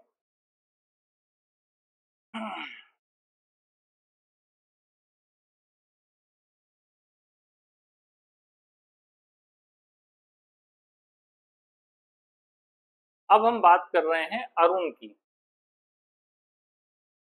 कौन है? अरुण, जो कि सुपरवाइज कर रहे हैं एक फार्म के जो लेबरर हैं उनको।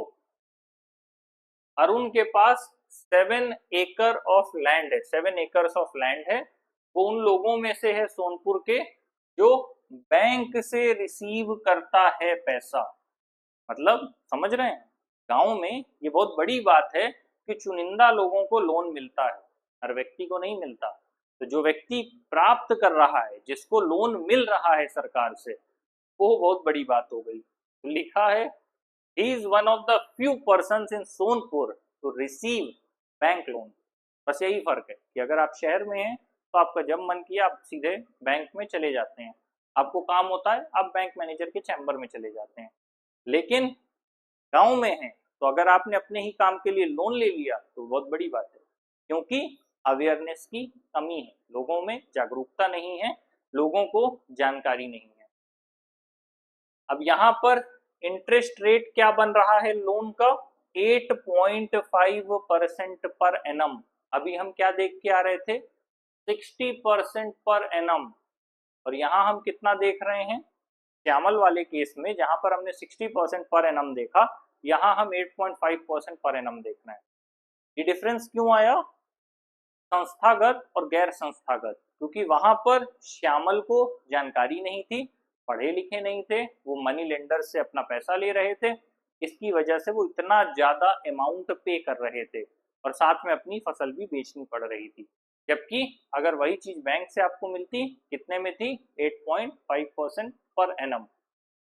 और साथ ही अगले 3 साल में आप कभी भी पैसा वापस कर सकते हैं।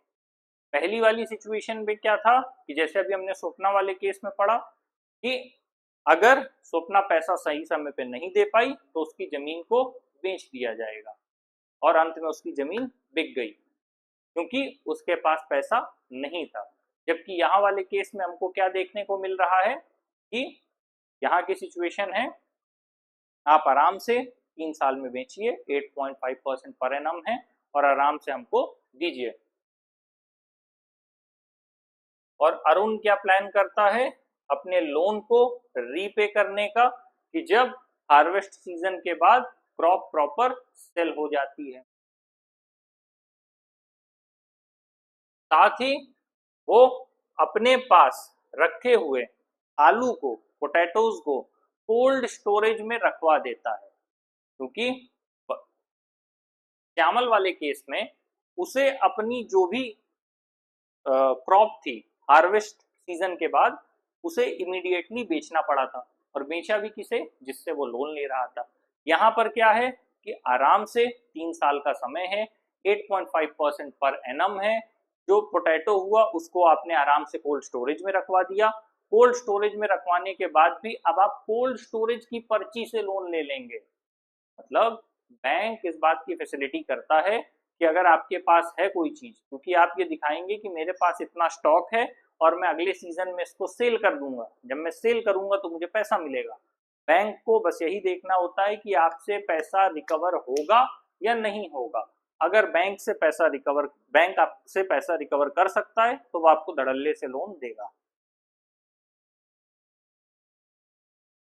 तो अगेन इन्होंने क्या किया, कोल्ड स्टोरेज में अपना आलू रख लिया और साथ ही इन्होंने दोबारा से अप्लाई कर दिया फ्रेश लोन के लिए। कैसे? कोल्ड स्टोरेज रिसिप्ट से, क्योंकि आपने रिसिप्ट पे बता दिया कि मेरे पास इतना आलू है, मैं आलू बेचेगा, अमीर हो जाएगा। तो बैंक ये फैसिलिटी ऑफर करती है फार्मर्स को, जो भी लोग लोन लेते हैं क्रॉप पे। तो अब हमने दो केस स्टडी यहाँ पर देख ली, पहले हमने सलीम और स्वप्ना की देखी थी, अब यहाँ हमने श्यामल की देख ली, अरुण की देख ली। अब हम तीसरी देखने जा रहे हैं, रामा की।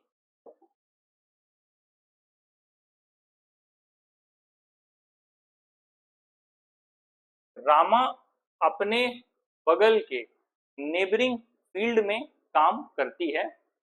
वो एक एग्रीकल्चरल लेबरर के तौर पर काम करती है। साल में ऐसे बहुत से महीने होते हैं जब रामा के पास कोई काम नहीं होता है,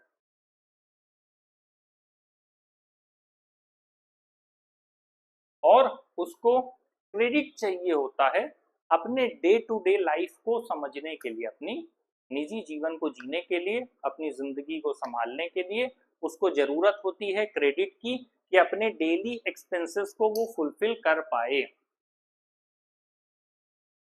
और ये जो एक्सपेंसेस हैं, कभी कभी वो अचानक से होने वाली बीमारी से हो सकते हैं या फिर घर में होने वाले फंक्शंस से हो सकते हैं। और ये सब कुछ कैसे फुलफिल हो रहा है? लोन से। लोन से क्यों फुलफिल हो रहा है? क्योंकि कंसिस्टेंट लेवल ऑफ इनकम नहीं है। अगर लगातार पैसा आ रहा होता तो ये दिक्कत नहीं होती। रामा को इसके लिए अपने एम्प्लॉयर पर डिपेंड रहना पड़ता है, जिसने उसको काम देता, जो भी व्यक्ति उसको काम देता है उसके ऊपर रामा डिपेंड रहती है।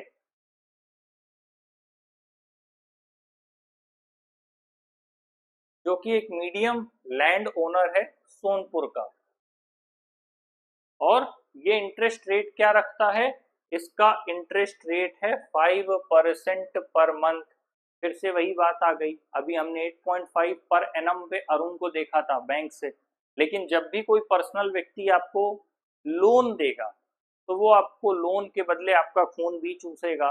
इसीलिए देश बहुत समय से नहीं उभर पाया। अब आप समाज में इस बात की उम्मीद नहीं कर सकते कि लोग उदारता में आपकी मदद करेंगे, लोग ऐसे ही हैं। तो स्वार्थ होना स्वाभाविक सी बात है, अपने आप को मजबूत रखिए। पता होना चाहिए कि जब बुरा वक्त है अकेले खड़े होने का साहस हमेशा रखिए। तो ये जो पूरी कहानी आपको सुनने को मिल रही है, इट्स ऑल अबाउट मनी। और ड्यू टू मनी हमारे देश की रूरल एरिया की क्या प्रॉब्लम है उससे हम डील कर रहे हैं। अब वो एक अलग बात है कि कोई बिजनेसमैन आए, एंटरप्रेन्योर आए, चीज़ों को बदल दे, वो एक अलग चीज़ होती है।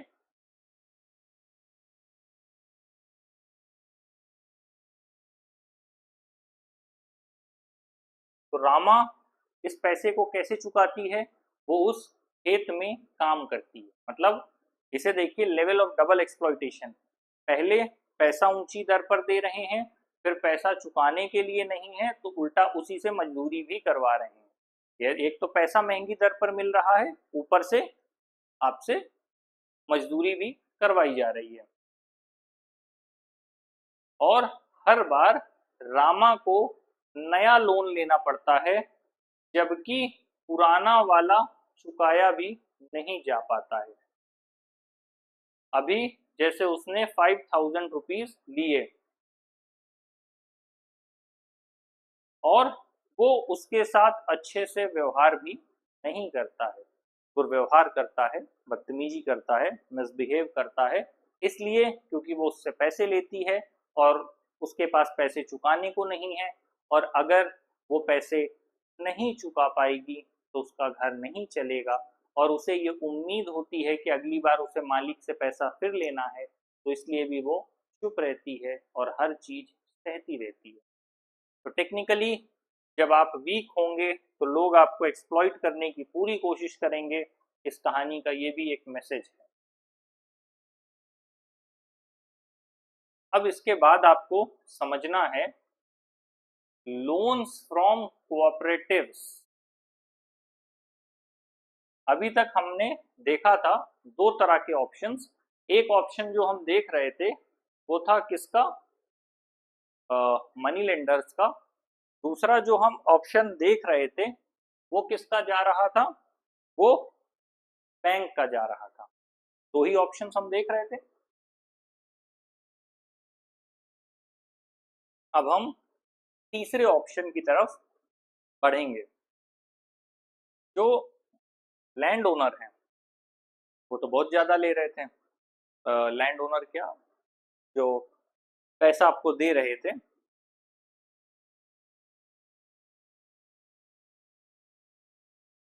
जरूरी नहीं है कि वो लैंड ओनर ही हों। अब ऐसे में जब हम कोऑपरेटिव्स की बात करते हैं कि हम इस जगह से लोन ले लें, तो बैंक के अलावा हमारे पास major source of cheap credit in rural areas, ध्यान दीजिएगा, रूरल एरियाज में बैंक के अलावा हमको अगर सस्ती दर पर लोन चाहिए तो कहाँ से हमें मिल सकता है। सस्ती दर पर लोन हमें मिलेगा कोऑपरेटिव सोसाइटीज से या कोऑपरेटिव्स से।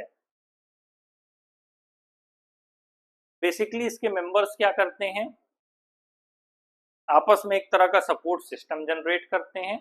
उस सपोर्ट सिस्टम से जो मेंबर्स जुड़े होते हैं वो लोग अपना एक छोटा अमाउंट ऑफ मनी उसमें जमा करते हैं, और उन्हीं में से किसी मेंबर को जब जरूरत होती है तो वो उठा करके लोन देते हैं।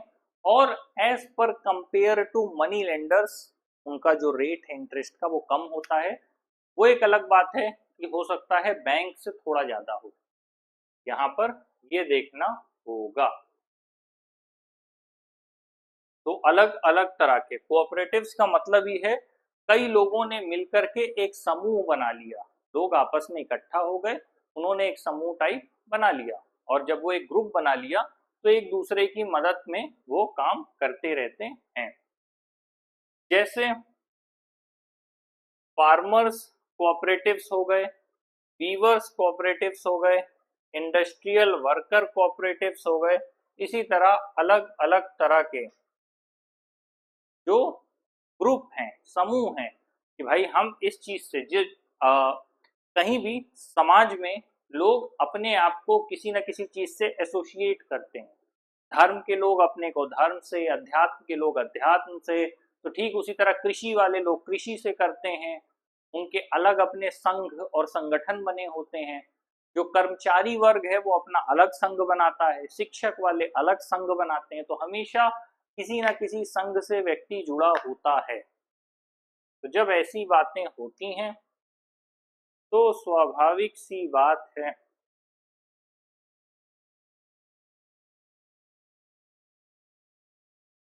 यहाँ पर 2300 फार्मर्स एज अ मेंबर्स जुड़े हुए थे। तो ये लोग क्या करते थे, आपस में डिपॉजिट लेते थे।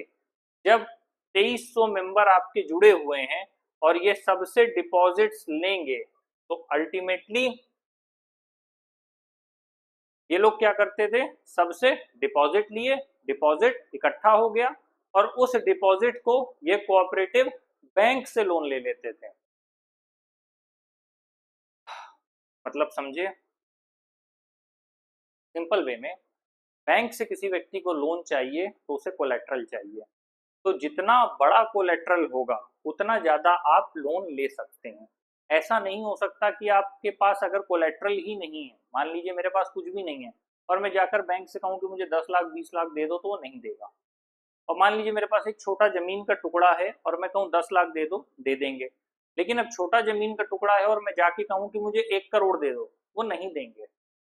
उन्हें उस अमाउंट का लमसम एक कोलेट्रल चाहिए जिस अमाउंट पे वो मुझे लोन दे सकते हैं, जितना पैसा वो देंगे। सिंपल वे में ऐसा नहीं है कि आप बैंक से जाकर के पैसा मांगेंगे तो वो आपको उठा के कितना भी दे देंगे, वो आपको उतना ही देंगे जितना आपके पास कोलेट्रल होगा। तो यहाँ ये लोग क्या करते हैं कि एक सिंगल व्यक्ति के पास ज्यादा कोलेट्रल नहीं होगा, वो 3 लाख 5 लाख 10 लाख तक दे पाएगा। या एक अपना छोटा, भाई यहाँ किसानों की बात हो रही है तो उसके पास छोटा जमीन का टुकड़ा होगा, खेती होगी, घर होगा, और क्या होगा। तो ये लोग क्या करते हैं, जब बात हो रही है 2300 फार्मर्स की, ये लोग सब आपस में इकट्ठा हो गए, इन्होंने आपस में डिपॉजिट किया, और जो भी उस सहकारी संघ का जो भी मेन सदस्य होगा, सुप्रीम होगा, उसके पास जब उतना पैसा इकट्ठा हो गया तो उन्होंने हैवी अमाउंट में ये लोग लोन उठा लेते हैं। तो ये लोग इजीली लार्ज लोन बैंक से ले लेते हैं, और फिर जो फंड क्रिएट होता है उसी फंड को अलग अलग लोगों को देने का काम ये करते हैं, प्रोवाइड लोन्स टू मेंबर्स। और जब ये रीपेड होता है तो अगले राउंड की लेंडिंग भी होती है। एक बार दिया गया, वापस पेड हो गया, तो फिर अगले राउंड पे चले जाते हैं।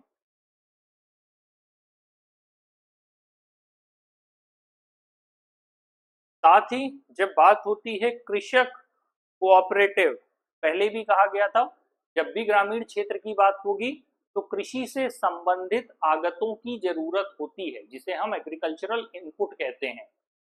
तो जो भी एग्रीकल्चर इनपुट की जरूरत होती है उसको यहां से पूरा करने की कोशिश की जाती है। अलग अलग एग्रीकल्चरल जो भी इम्प्लीमेंट्स हैं उनको खरीदा जाता है, और साथ ही चाहे वो फिशरी लोन हो, या फिर वो कंस्ट्रक्शन ऑफ हाउसेस के लिए हो, या किसी और तरह के एक्सपेंसेस के लिए हो।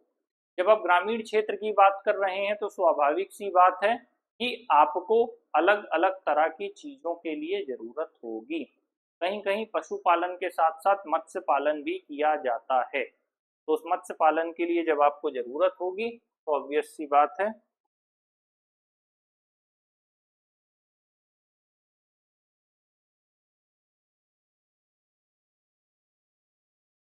अब आता है क्रेडिट की बात। अब तक हम कर रहे थे, तो हमने बात किया क्रेडिट मिलना, क्रेडिट के लिए प्लानिंग और एग्जीक्यूशन, क्रेडिट से बेनिफिट, क्रेडिट से लॉस, अलग अलग stories, variety of credits, agri terms of credits, ये सब कुछ हमने इस चैप्टर में कंप्लीट किया।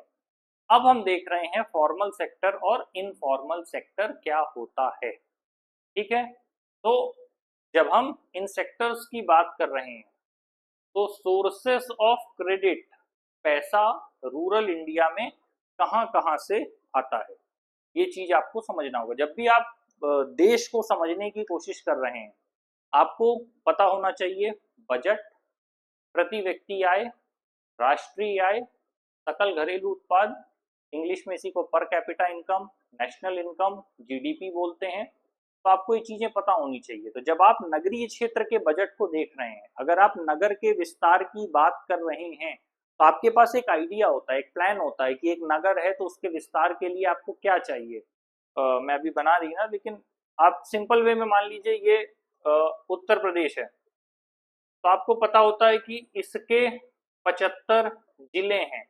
इस 75 जिले के हिसाब से आप ये तय कर लेते हैं कि कहाँ कहाँ पर क्या फायदे की चीज है और क्या नुकसान है। यहाँ पर अगर इकोनॉमी लाइन मेंटेन नहीं हो रही तो क्यों नहीं हो रही, उसका कोई रीजन तो होगा ना। अगर इकोनॉमी लाइन को मेंटेन किया जाता है, मान लीजिए यहाँ से अगर हम रैंकिंग देना शुरू करें, ये 1 है, ये 2 है, ये 3 है, ये 4 है, तो जो अलग अलग लेवल है, तो ये लेवल्स कैसे जनरेट हो रहे हैं, तो वो तभी पॉसिबल है कि जब आप एक प्रॉपर मार्किंग करें, रिसोर्स को कैलकुलेट करें, तब जाके आपको ये आइडिया मिलेगा कि आप किसी भी क्षेत्र का रेवेन्यू कैसे बढ़ा सकते हैं। तो जब आप जिलों की बात करते हैं तो इस ढंग से आप देखेंगे। मान लीजिए अगर आपको कहा जाए कि पूरे उत्तर प्रदेश के विकास के लिए एक रोड मैप बनाना है, तो आप कैसे बनाएंगे। तो फिर आप 75 जिले को लेकर के उसकी सारी चीजों को बारीकी से समझेंगे, एक एक करके अध्ययन करेंगे, उस हिसाब से बनाएंगे। तो ठीक उसी तरह जब ग्रामीण क्षेत्र और नगरीय क्षेत्र में बांटा जाता है तो इसमें फिर ग्रामीण और नगरीय बढ़ जाएंगे, कस्बे बढ़ जाएंगे, गांव बढ़ जाएंगे। फिर आप और अंदर चले जाएंगे तो तहसील है, ब्लॉक है, डिस्ट्रिक्ट है, फिर उस हिसाब से चीजें बढ़ती हैं और फिर आप एक डेवलपमेंटल प्लान बनाते हैं। तो वो एक, चलिए वो आपका काम नहीं है, वो पॉलिसी मेकिंग का काम है, बहुत डिटेल का है। तो इसको हम चुपचाप हटा दे रहे हैं क्योंकि पॉलिसी मेकिंग है नहीं, वो सिविल का सिलेबस है, उधर पढ़ाते हैं। थोड़ा ऑफ ट्रैक चला गया था। तो बेसिकली जब हम बात कर रहे हैं ग्रामीण क्षेत्र की, तो ग्रामीण क्षेत्र में सिंपल सी बात है, आपको ये देखना होगा कि लोग कहाँ कहाँ से अपना जो क्रेडिट है वो ले पा रहे हैं। तो रिलेटिव्स एंड फ्रेंड्स, जब हम दोस्तों से मांग लेते हैं कि यार थोड़ा पैसा दे दो, जरूरत है, काम वाम करके तुमको लौटा देंगे, अच्छे दोस्त हुए दे देते हैं, तो ले दे करके 7% हमारे रिलेटिव्स और फ्रेंड्स हैं। ठीक है, फिर उसके बाद हम बात करते हैं मनी लेंडर्स, जिनका काम ही होता है, इनको हम किराया जीवी कहते हैं, इनका काम ही होता है कि अपने पैसे को दूसरों को देना और उसके बदले, पैसा देने के बाद उसके बदले जो भी उससे ब्याज आता है उस ब्याज पर ये लोग जिंदा रहते हैं। मान लीजिए इनके पास 1 लाख रुपए है, इन्होंने 10-10 हजार के हिसाब से 10 लोगों को पैसा बांट दिया और सबसे जो इंटरेस्ट आएगा, इनका मूलधन तो सेफ है, उससे जो इंटरेस्ट आएगा उसको ये कंज्यूम करके अपना जीवन यापन करते हैं। तो ऐसे लोग भी हैं। तो मनी लेंडर्स 23% है। लैंडलॉर्ड्स, जिनके पास अपनी जमीन होती है, तो क्योंकि उनके पास अपनी संपदा है, अपनी संसाधन है, अपना पैसा है, तो फिर वो आपको पैसा दे सकते हैं। तो वो कौन होंगे? लैंडलॉर्ड्स 1% होंगे। अगेन फॉर्मल एजेंसीज में कौन आएगा? 5%। कोऑपरेटिव बैंक्स एंड सोसाइटी आपका हो गया 10%। और फिर कॉमर्शियल बैंक्स हो गया 51%। अदर इनफॉर्मल एजेंसीज हो गया आपका 3%। तो ये आपका डिवाइड होता है इस ढंग से क्रेडिट का जो सोर्स है रूरल इंडिया में। भले ही कॉमर्शियल बैंक आप 51% देख रहे हैं, लेकिन आप अभी भी देखिए कि 23% से ज्यादा लोग मनी लेंडर्स के भरोसे हैं। तो मनी लेंडर्स की बात जहां भी आएगी, लैंडलॉर्ड्स की बात जहां भी आएगी, वहां पर किसानों का, गरीब वर्ग का शोषण होने के चांसेस ज्यादा होंगे।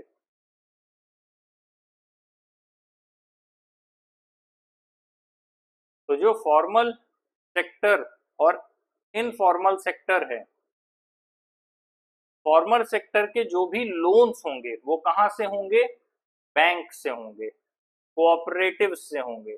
जबकि जब हम इनफॉर्मल सेक्टर की बात कर रहे हैं तो कहां से होंगे? मनी लेंडर्स से होंगे, ट्रेडर्स से होंगे, एम्प्लॉयर्स से होंगे, रिलेटिव से होंगे। तो सिंपल वे में औपचारिक, अनौपचारिक, फॉर्मल इनफॉर्मल में क्या डिफरेंस आ रहा है? जब फॉर्मल का मतलब होता है सिंपल सा, जब आप किसी संस्थागत तरीके से कहीं से सामान उठा रहे हैं या पैसा उठा रहे हैं, गुड्स हो, सर्विस हो, मनी हो, कुछ भी हो।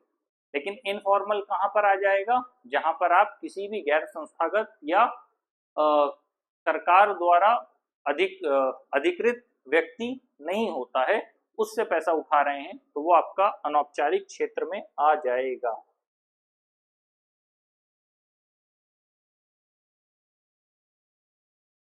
जो भी आपका लोन है उसको रिजर्व बैंक ऑफ इंडिया अपनी देख रेख में रखता है। The reserve bank of India supervises the functioning of formal sources of loans. मतलब सॉरी, जो रिजर्व बैंक ऑफ इंडिया है वो प्रॉपरली सुपरवाइज करता है किसकी फंक्शनिंग को? जो भी आपके जो बैंक्स हैं उनके लोन देने के प्रोसेस को, कि कहीं ऐसा ना हो कि ग्रामीण क्षेत्र के लोगों को ज्यादा महंगा लोन दिया जाने लगा। प्रॉपर सरकार नजर बनाकर रखती है ग्रामीण क्षेत्र के लोगों को, गरीबों को सही रेट पर सही ढंग से लोन मिलता रहे।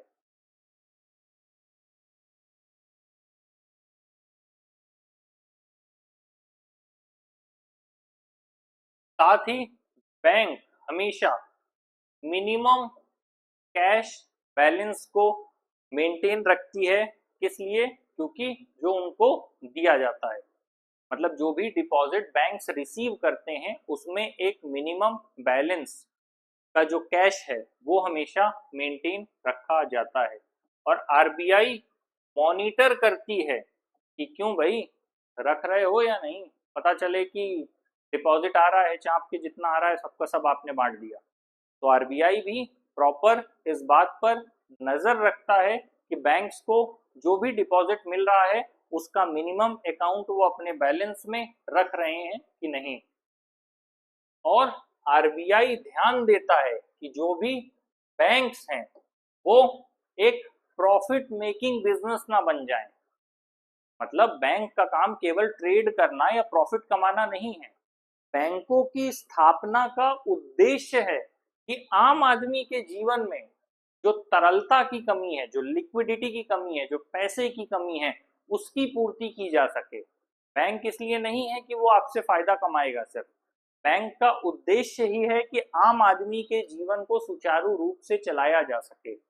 इसीलिए जब भी सार्वजनिक सेवाओं की बात होती है समाज में, तो आपका पुलिस व्यवस्था, जो आपके थाने हो गए, आपकी अस्पताल व्यवस्था, आपके न्यायालय और आपकी बैंकिंग फैसिलिटी, ये चीजें जब दुरुस्त होंगी तो कोई भी देश अपने आप विकास की शिखर की तरफ चला जाएगा। अगर इनमें आमूल चूल परिवर्तन नहीं किया गया तो किसी भी देश की व्यवस्था पूरी तरह से ठीक नहीं हो पाएगी। ये सबसे बड़ी समस्या होगी। तो इनका काम ये नहीं है कि ये केवल अमीरों को पैसा दे दें। अमीरों को पैसा देना इसलिए आसान है क्योंकि उनके पास कोलेट्रल ज्यादा होता है, उनके पास एक बड़ा सा घर है, उनके पास अपने बिजनेसेस हैं, उनके पास अपने एसेट्स हैं जो वो इजीली दे के बैंक से पैसा ले लेते हैं। तो उनके लिए पैसा लेना भी आसान है और बैंक के लिए भरोसा करना भी आसान है। लेकिन सवाल तो तभी उठता है कि जब बैंक देश के गरीब आदमी को पैसा दे पाए, जहां से वापस आने की उम्मीद कम है। और अगर उम्मीद नहीं है आम आदमी से पैसा वापस आने की, तो ऐसी योजनाएं बनाई जाएं कि आम आदमी, गांव का निर्धन आदमी उस उद्यमिता में लग सके, जिससे कि वो अपने खुद के पैसे बनाए और अपने आप को इकोनॉमी का एक बड़ा हिस्सा बन पाए। समय लगेगा पर होगा।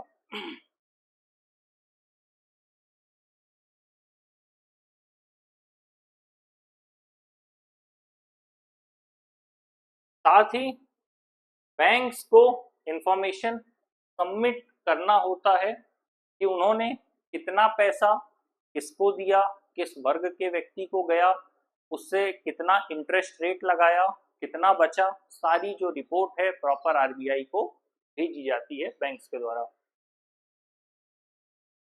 और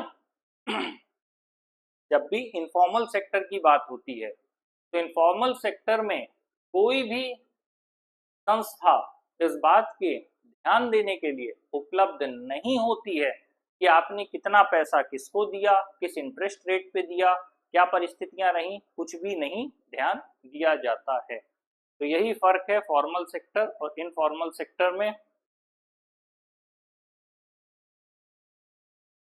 कि फॉर्मल सेक्टर में प्रॉपरली आरबीआई के द्वारा सब कुछ निगरानी में रखा जाता है, जबकि इनफॉर्मल सेक्टर में ऐसा कुछ भी नहीं होता है।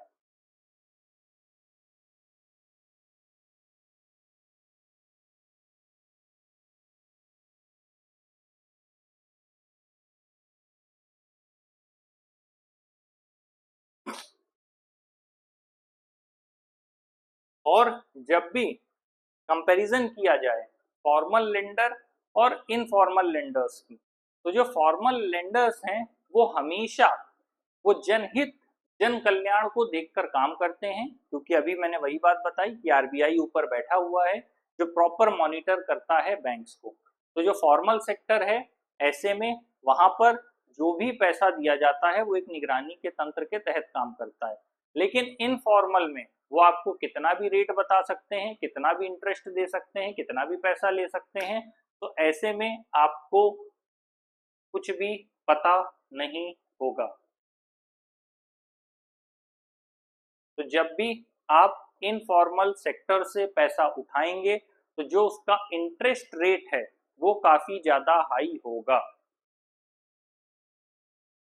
और सिंपल सी बात है कि जब आपकी हायर कॉस्ट ऑफ बोरोइंग होगी तो जो पैसा आपको बचना चाहिए था वो नहीं बचेगा, क्योंकि आपने अगर किसी से ज्यादा इंटरेस्ट रेट में पैसा उठा लिया है तो जो पैसा आपके पास बचना चाहिए था वो पैसा अब आपके पास नहीं बचेगा, आपका पैसा तो चला गया। तब आप क्या करेंगे? तो ये एक दिक्कत होती है।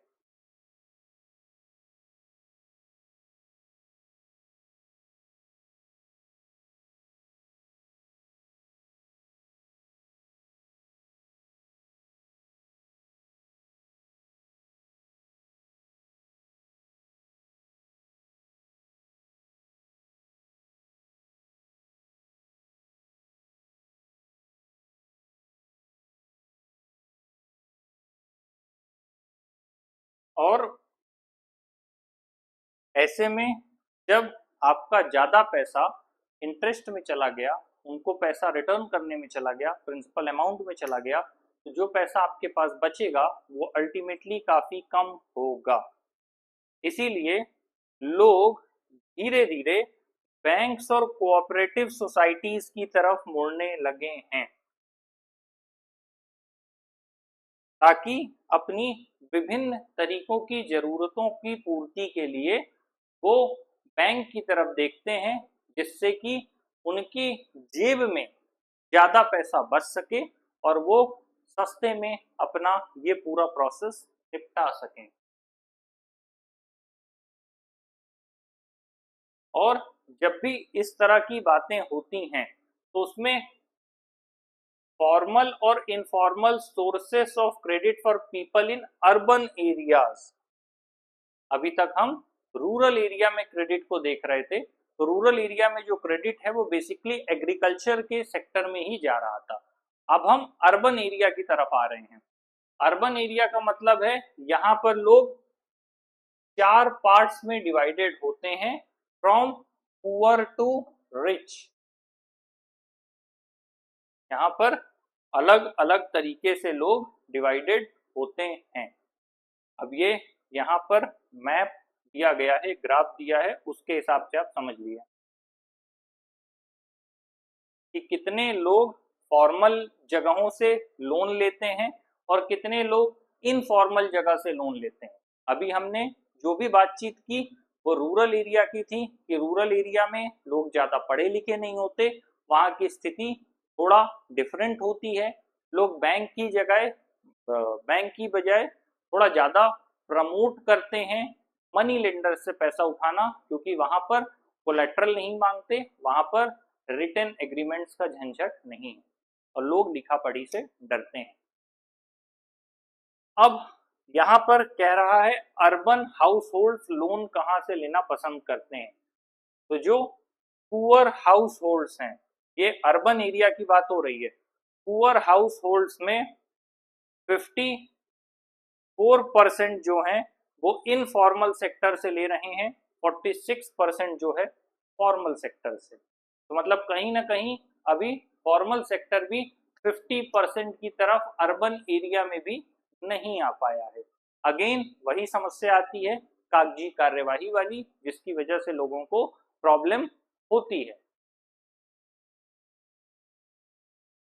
वो हाउस होल्ड्स जहां पर केवल बहुत कम एसेट्स हैं, भले ही एसेट कम हो, समझदारी का स्तर ये है कि 62% फॉर्मल सेक्टर में है, 38% इनफॉर्मल सेक्टर्स में है।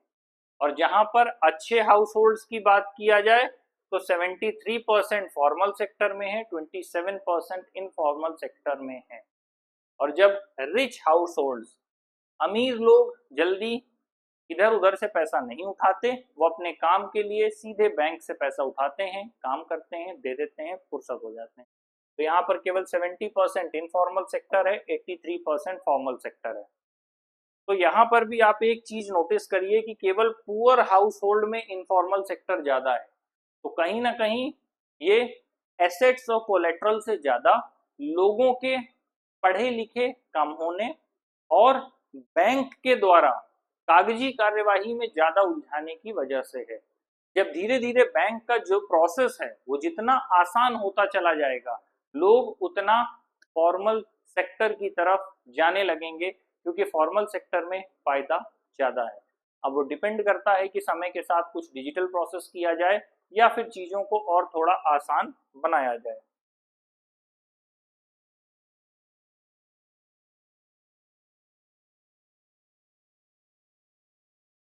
तो ज्यादा जरूरी क्या है? जरूरी ये है कि जो भी रूरल एरिया में फॉर्मल सेक्टर हैं, फॉर्मल सेक्टर के अलावा जो भी आपकी कोऑपरेटिव सोसाइटीज हैं, वो सब मिलकर आपस में ये तय करें कि ज्यादा से ज्यादा जो भी उनका पैसा है वो गांव के लोगों तक पहुंचे, और गांव के लोग ज्यादा से ज्यादा उनसे पैसा लेने की कोशिश करें। जब उनसे पैसा लेंगे तो लोग अल्टीमेटली इनफॉर्मल सेक्टर की तरफ भागना जो है बंद कर देंगे। तो थोड़ी सी मेहनत फॉर्मल सेक्टर को भी करनी पड़ेगी। दूसरा ये है, फॉर्मल सेक्टर के लोन्स को एक्सपेंड करने की जरूरत है, जिससे हर व्यक्ति इस बात से लाभान्वित हो सके कि उसको भी लोन मिल सके। मतलब हर व्यक्ति तक लोन पहुंच पाए। फॉर्मल सेक्टर तभी पहुंचा पाएगा जब लोगों तक उसकी पहुंच होगी। यहाँ पर हम बात कर रहे हैं सेल्फ हेल्प ग्रुप पुअर के लिए।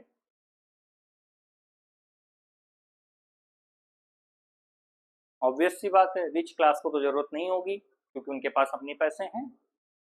बेसिकली पैसा किसको चाहिए? या तो ऐसा नहीं है कि रिच क्लास को नहीं चाहिए, रिच क्लास को किसी बड़े प्रोजेक्ट में इन्वेस्ट करने के लिए चाहिए, और पुअर क्लास को कभी कभी अपनी आजीविका चलाने के लिए, कभी कभी अपने कामों को अपग्रेड करने के लिए, कभी कभी नए बिजनेस को ओपन करने के लिए, अलग अलग चीजों के लिए चाहिए होता है।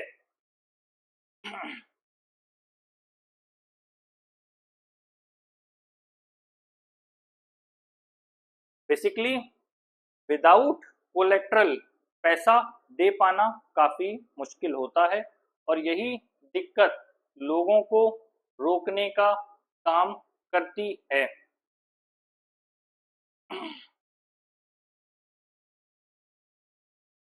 तो अगर इसका जो आखिरी टॉपिक है वो वही है, सेल्फ हेल्प ग्रुप का सिंपल सा मतलब है कि कुछ लोग आपस में मिल करके एक समूह का निर्माण कर लेते हैं।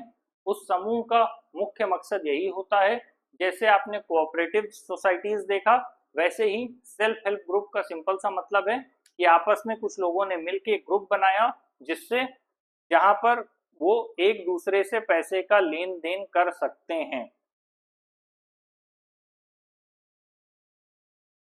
धीरे धीरे समय के साथ लोगों ने ये प्रयास किया कि लोन देने के नए तरीकों को आजमाया जाना चाहिए, जिससे कि जो ग्रामीण क्षेत्र में निर्धन लोग हैं उनका जीवन भी बेहतर हो सके। इसका आइडिया है रूरल पुअर को ऑर्गेनाइज करने का, खासकर women into small self-help group and pool to collect their savings।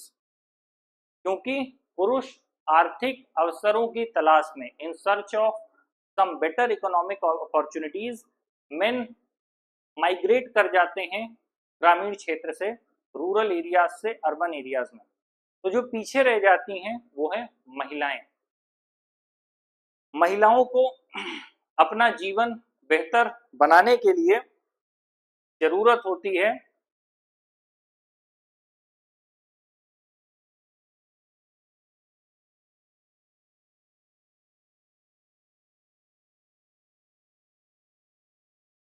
किस चीज की?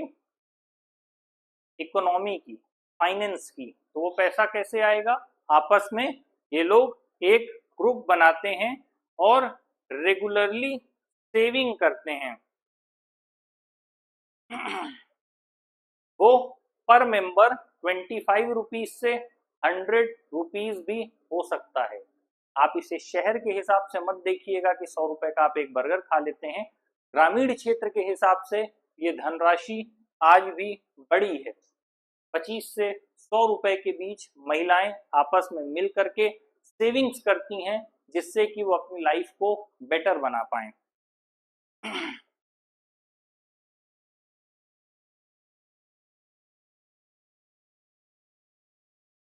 और आपस में जितने भी मेंबर हैं वो क्या करते हैं, इस पैसे को इकट्ठा करके वो चाहें तो बैंक से लोन ले सकते हैं या आपस में किसी मेंबर को जरूरत है तो उसे दे सकते हैं।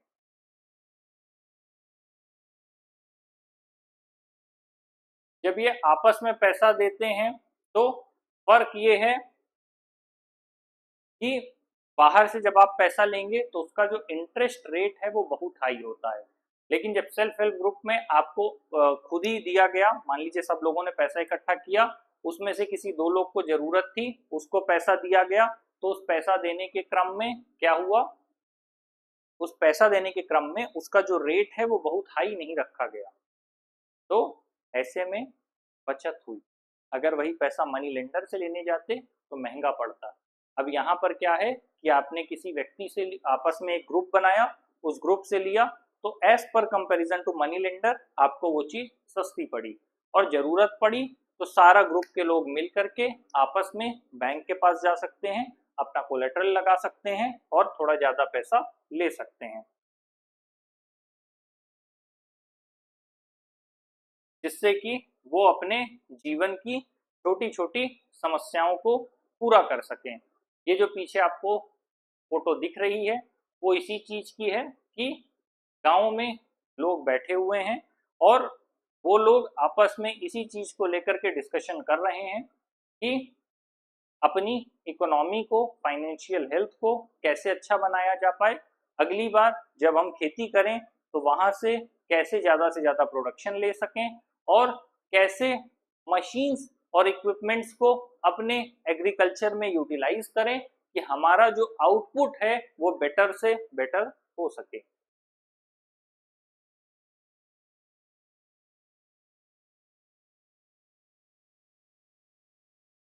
ये ग्रामीण बैंक ऑफ बांग्लादेश का दिया है, एक सक्सेस स्टोरी के तौर पर दिया गया है।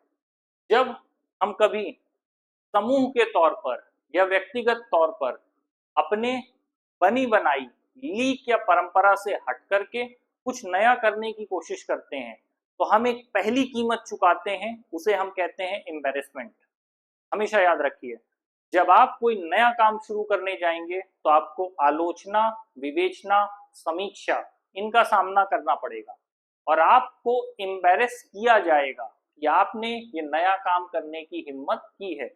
लेकिन जब आप नहीं रुकते और लगातार काम करते रहते हैं तो आप एक नए मील का पत्थर बनाकर, खींचकर निकल जाते हैं, आप एक नए प्रतिमान को गढ़ देते हैं और वहीं से फिर वो आपकी सक्सेस स्टोरी बन जाती है। वैसी ही एक सक्सेस स्टोरी है ग्रामीण बैंक ऑफ बांग्लादेश की, जहां पर सारे निर्धन लोगों ने मिलकर अपनी जो भी क्रेडिट थे उनको रीजनेबल रेट्स में इकट्ठा करना शुरू किया। 1970s में ये एक स्मॉल प्रोजेक्ट था और बाद में 2018 में लगभग लगभग 9 मिलियन मेंबर्स इससे जुड़ चुके थे। 81,600 विलेजेस में ये फैल चुका था बांग्लादेश के, और लगभग लगभग जितनी भी बोरोवर्स थी वो सब की सब विमेन थी और सोसाइटी के पुअरेस्ट सेक्शन से आती थी, जो सबसे गरीब तबका है वहां से ये आती थी। और इन्होंने ये बताया कि न केवल पुअर विमेन रिलायबल बोरोवर्स होती हैं, बल्कि वो चाहें तो अपनी छोटी इनकम जनरेटिंग एक्टिविटीज भी शुरू कर सकती हैं। यहाँ पर एक बात ध्यान देने वाली है, आज भी जब हम बात करते हैं हमारे देश की, अगर आधी आबादी काम नहीं करेगी तो देश विकास के रास्ते में कभी नहीं जा पाएगा। और जब तक हमारे देश में सफल लड़कियों की आलोचना होती रहेगी तब तक हम अपनी बेटियों को आगे बढ़ने के लिए प्रोत्साहित नहीं कर पाएंगे। अगर हम उनको एक रोल मॉडल की तरह दिखाते हैं, हम उन्हें एक मर्यादित और संस्कारित स्त्रियों की तरह दिखाते हैं, तो हम अपने देश की बेटियों को प्रमोट कर रहे हैं कि आप आगे बढ़िए। और अगर हम उनके बारे में ही अपशब्द बोलेंगे तो फिर नीचे बैठे तबके से हम क्या उम्मीद करेंगे। तो स्वाभाविक सी बात है कि जब भी बात होती है ग्रामीण क्षेत्र को अपलिफ्ट करने की, तो देश की इकोनॉमी अगर हम विमेन के हाथ में नहीं दे पाएंगे तो विकास नहीं होगा। हमें ऐसी योजनाएं बनानी होगी कि जहां महिलाओं के हाथ में वो चीजें आए जिससे उनके हाथ तक पैसा पहुंचे। हाल में ही पशुपालन की व्यवस्था बढ़ी है, लेकिन केवल पशुपालन की जो व्यवस्था है कि पर डे आपने इतने लीटर दूध बेचा तो आपको इतना पैसा मिल गया, अभी ऐसे बहुत से प्रोजेक्ट्स हैं जो ग्रामीण क्षेत्र में स्टार्ट करने की जरूरत है, जहां पर हम महिलाओं की कुशलता एवं दक्षता के आधार पर आय को और विस्तारित कर पाए।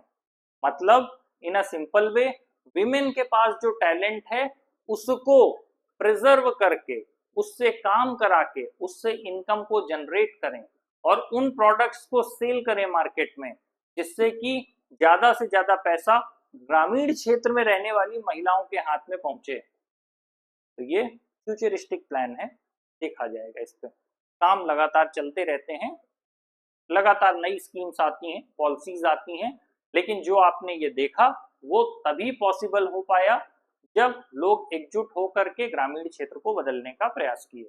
और देश भी तभी बदलेगा जब हर स्त्री को सक्षम किया जाएगा और पुरुषों के बराबर लेकर के आया जाएगा। क्योंकि अगर देश की आधी आबादी पुरुषों के साय के पीछे खड़ी कर दी जाएगी तो देश का विकास संभव नहीं होगा।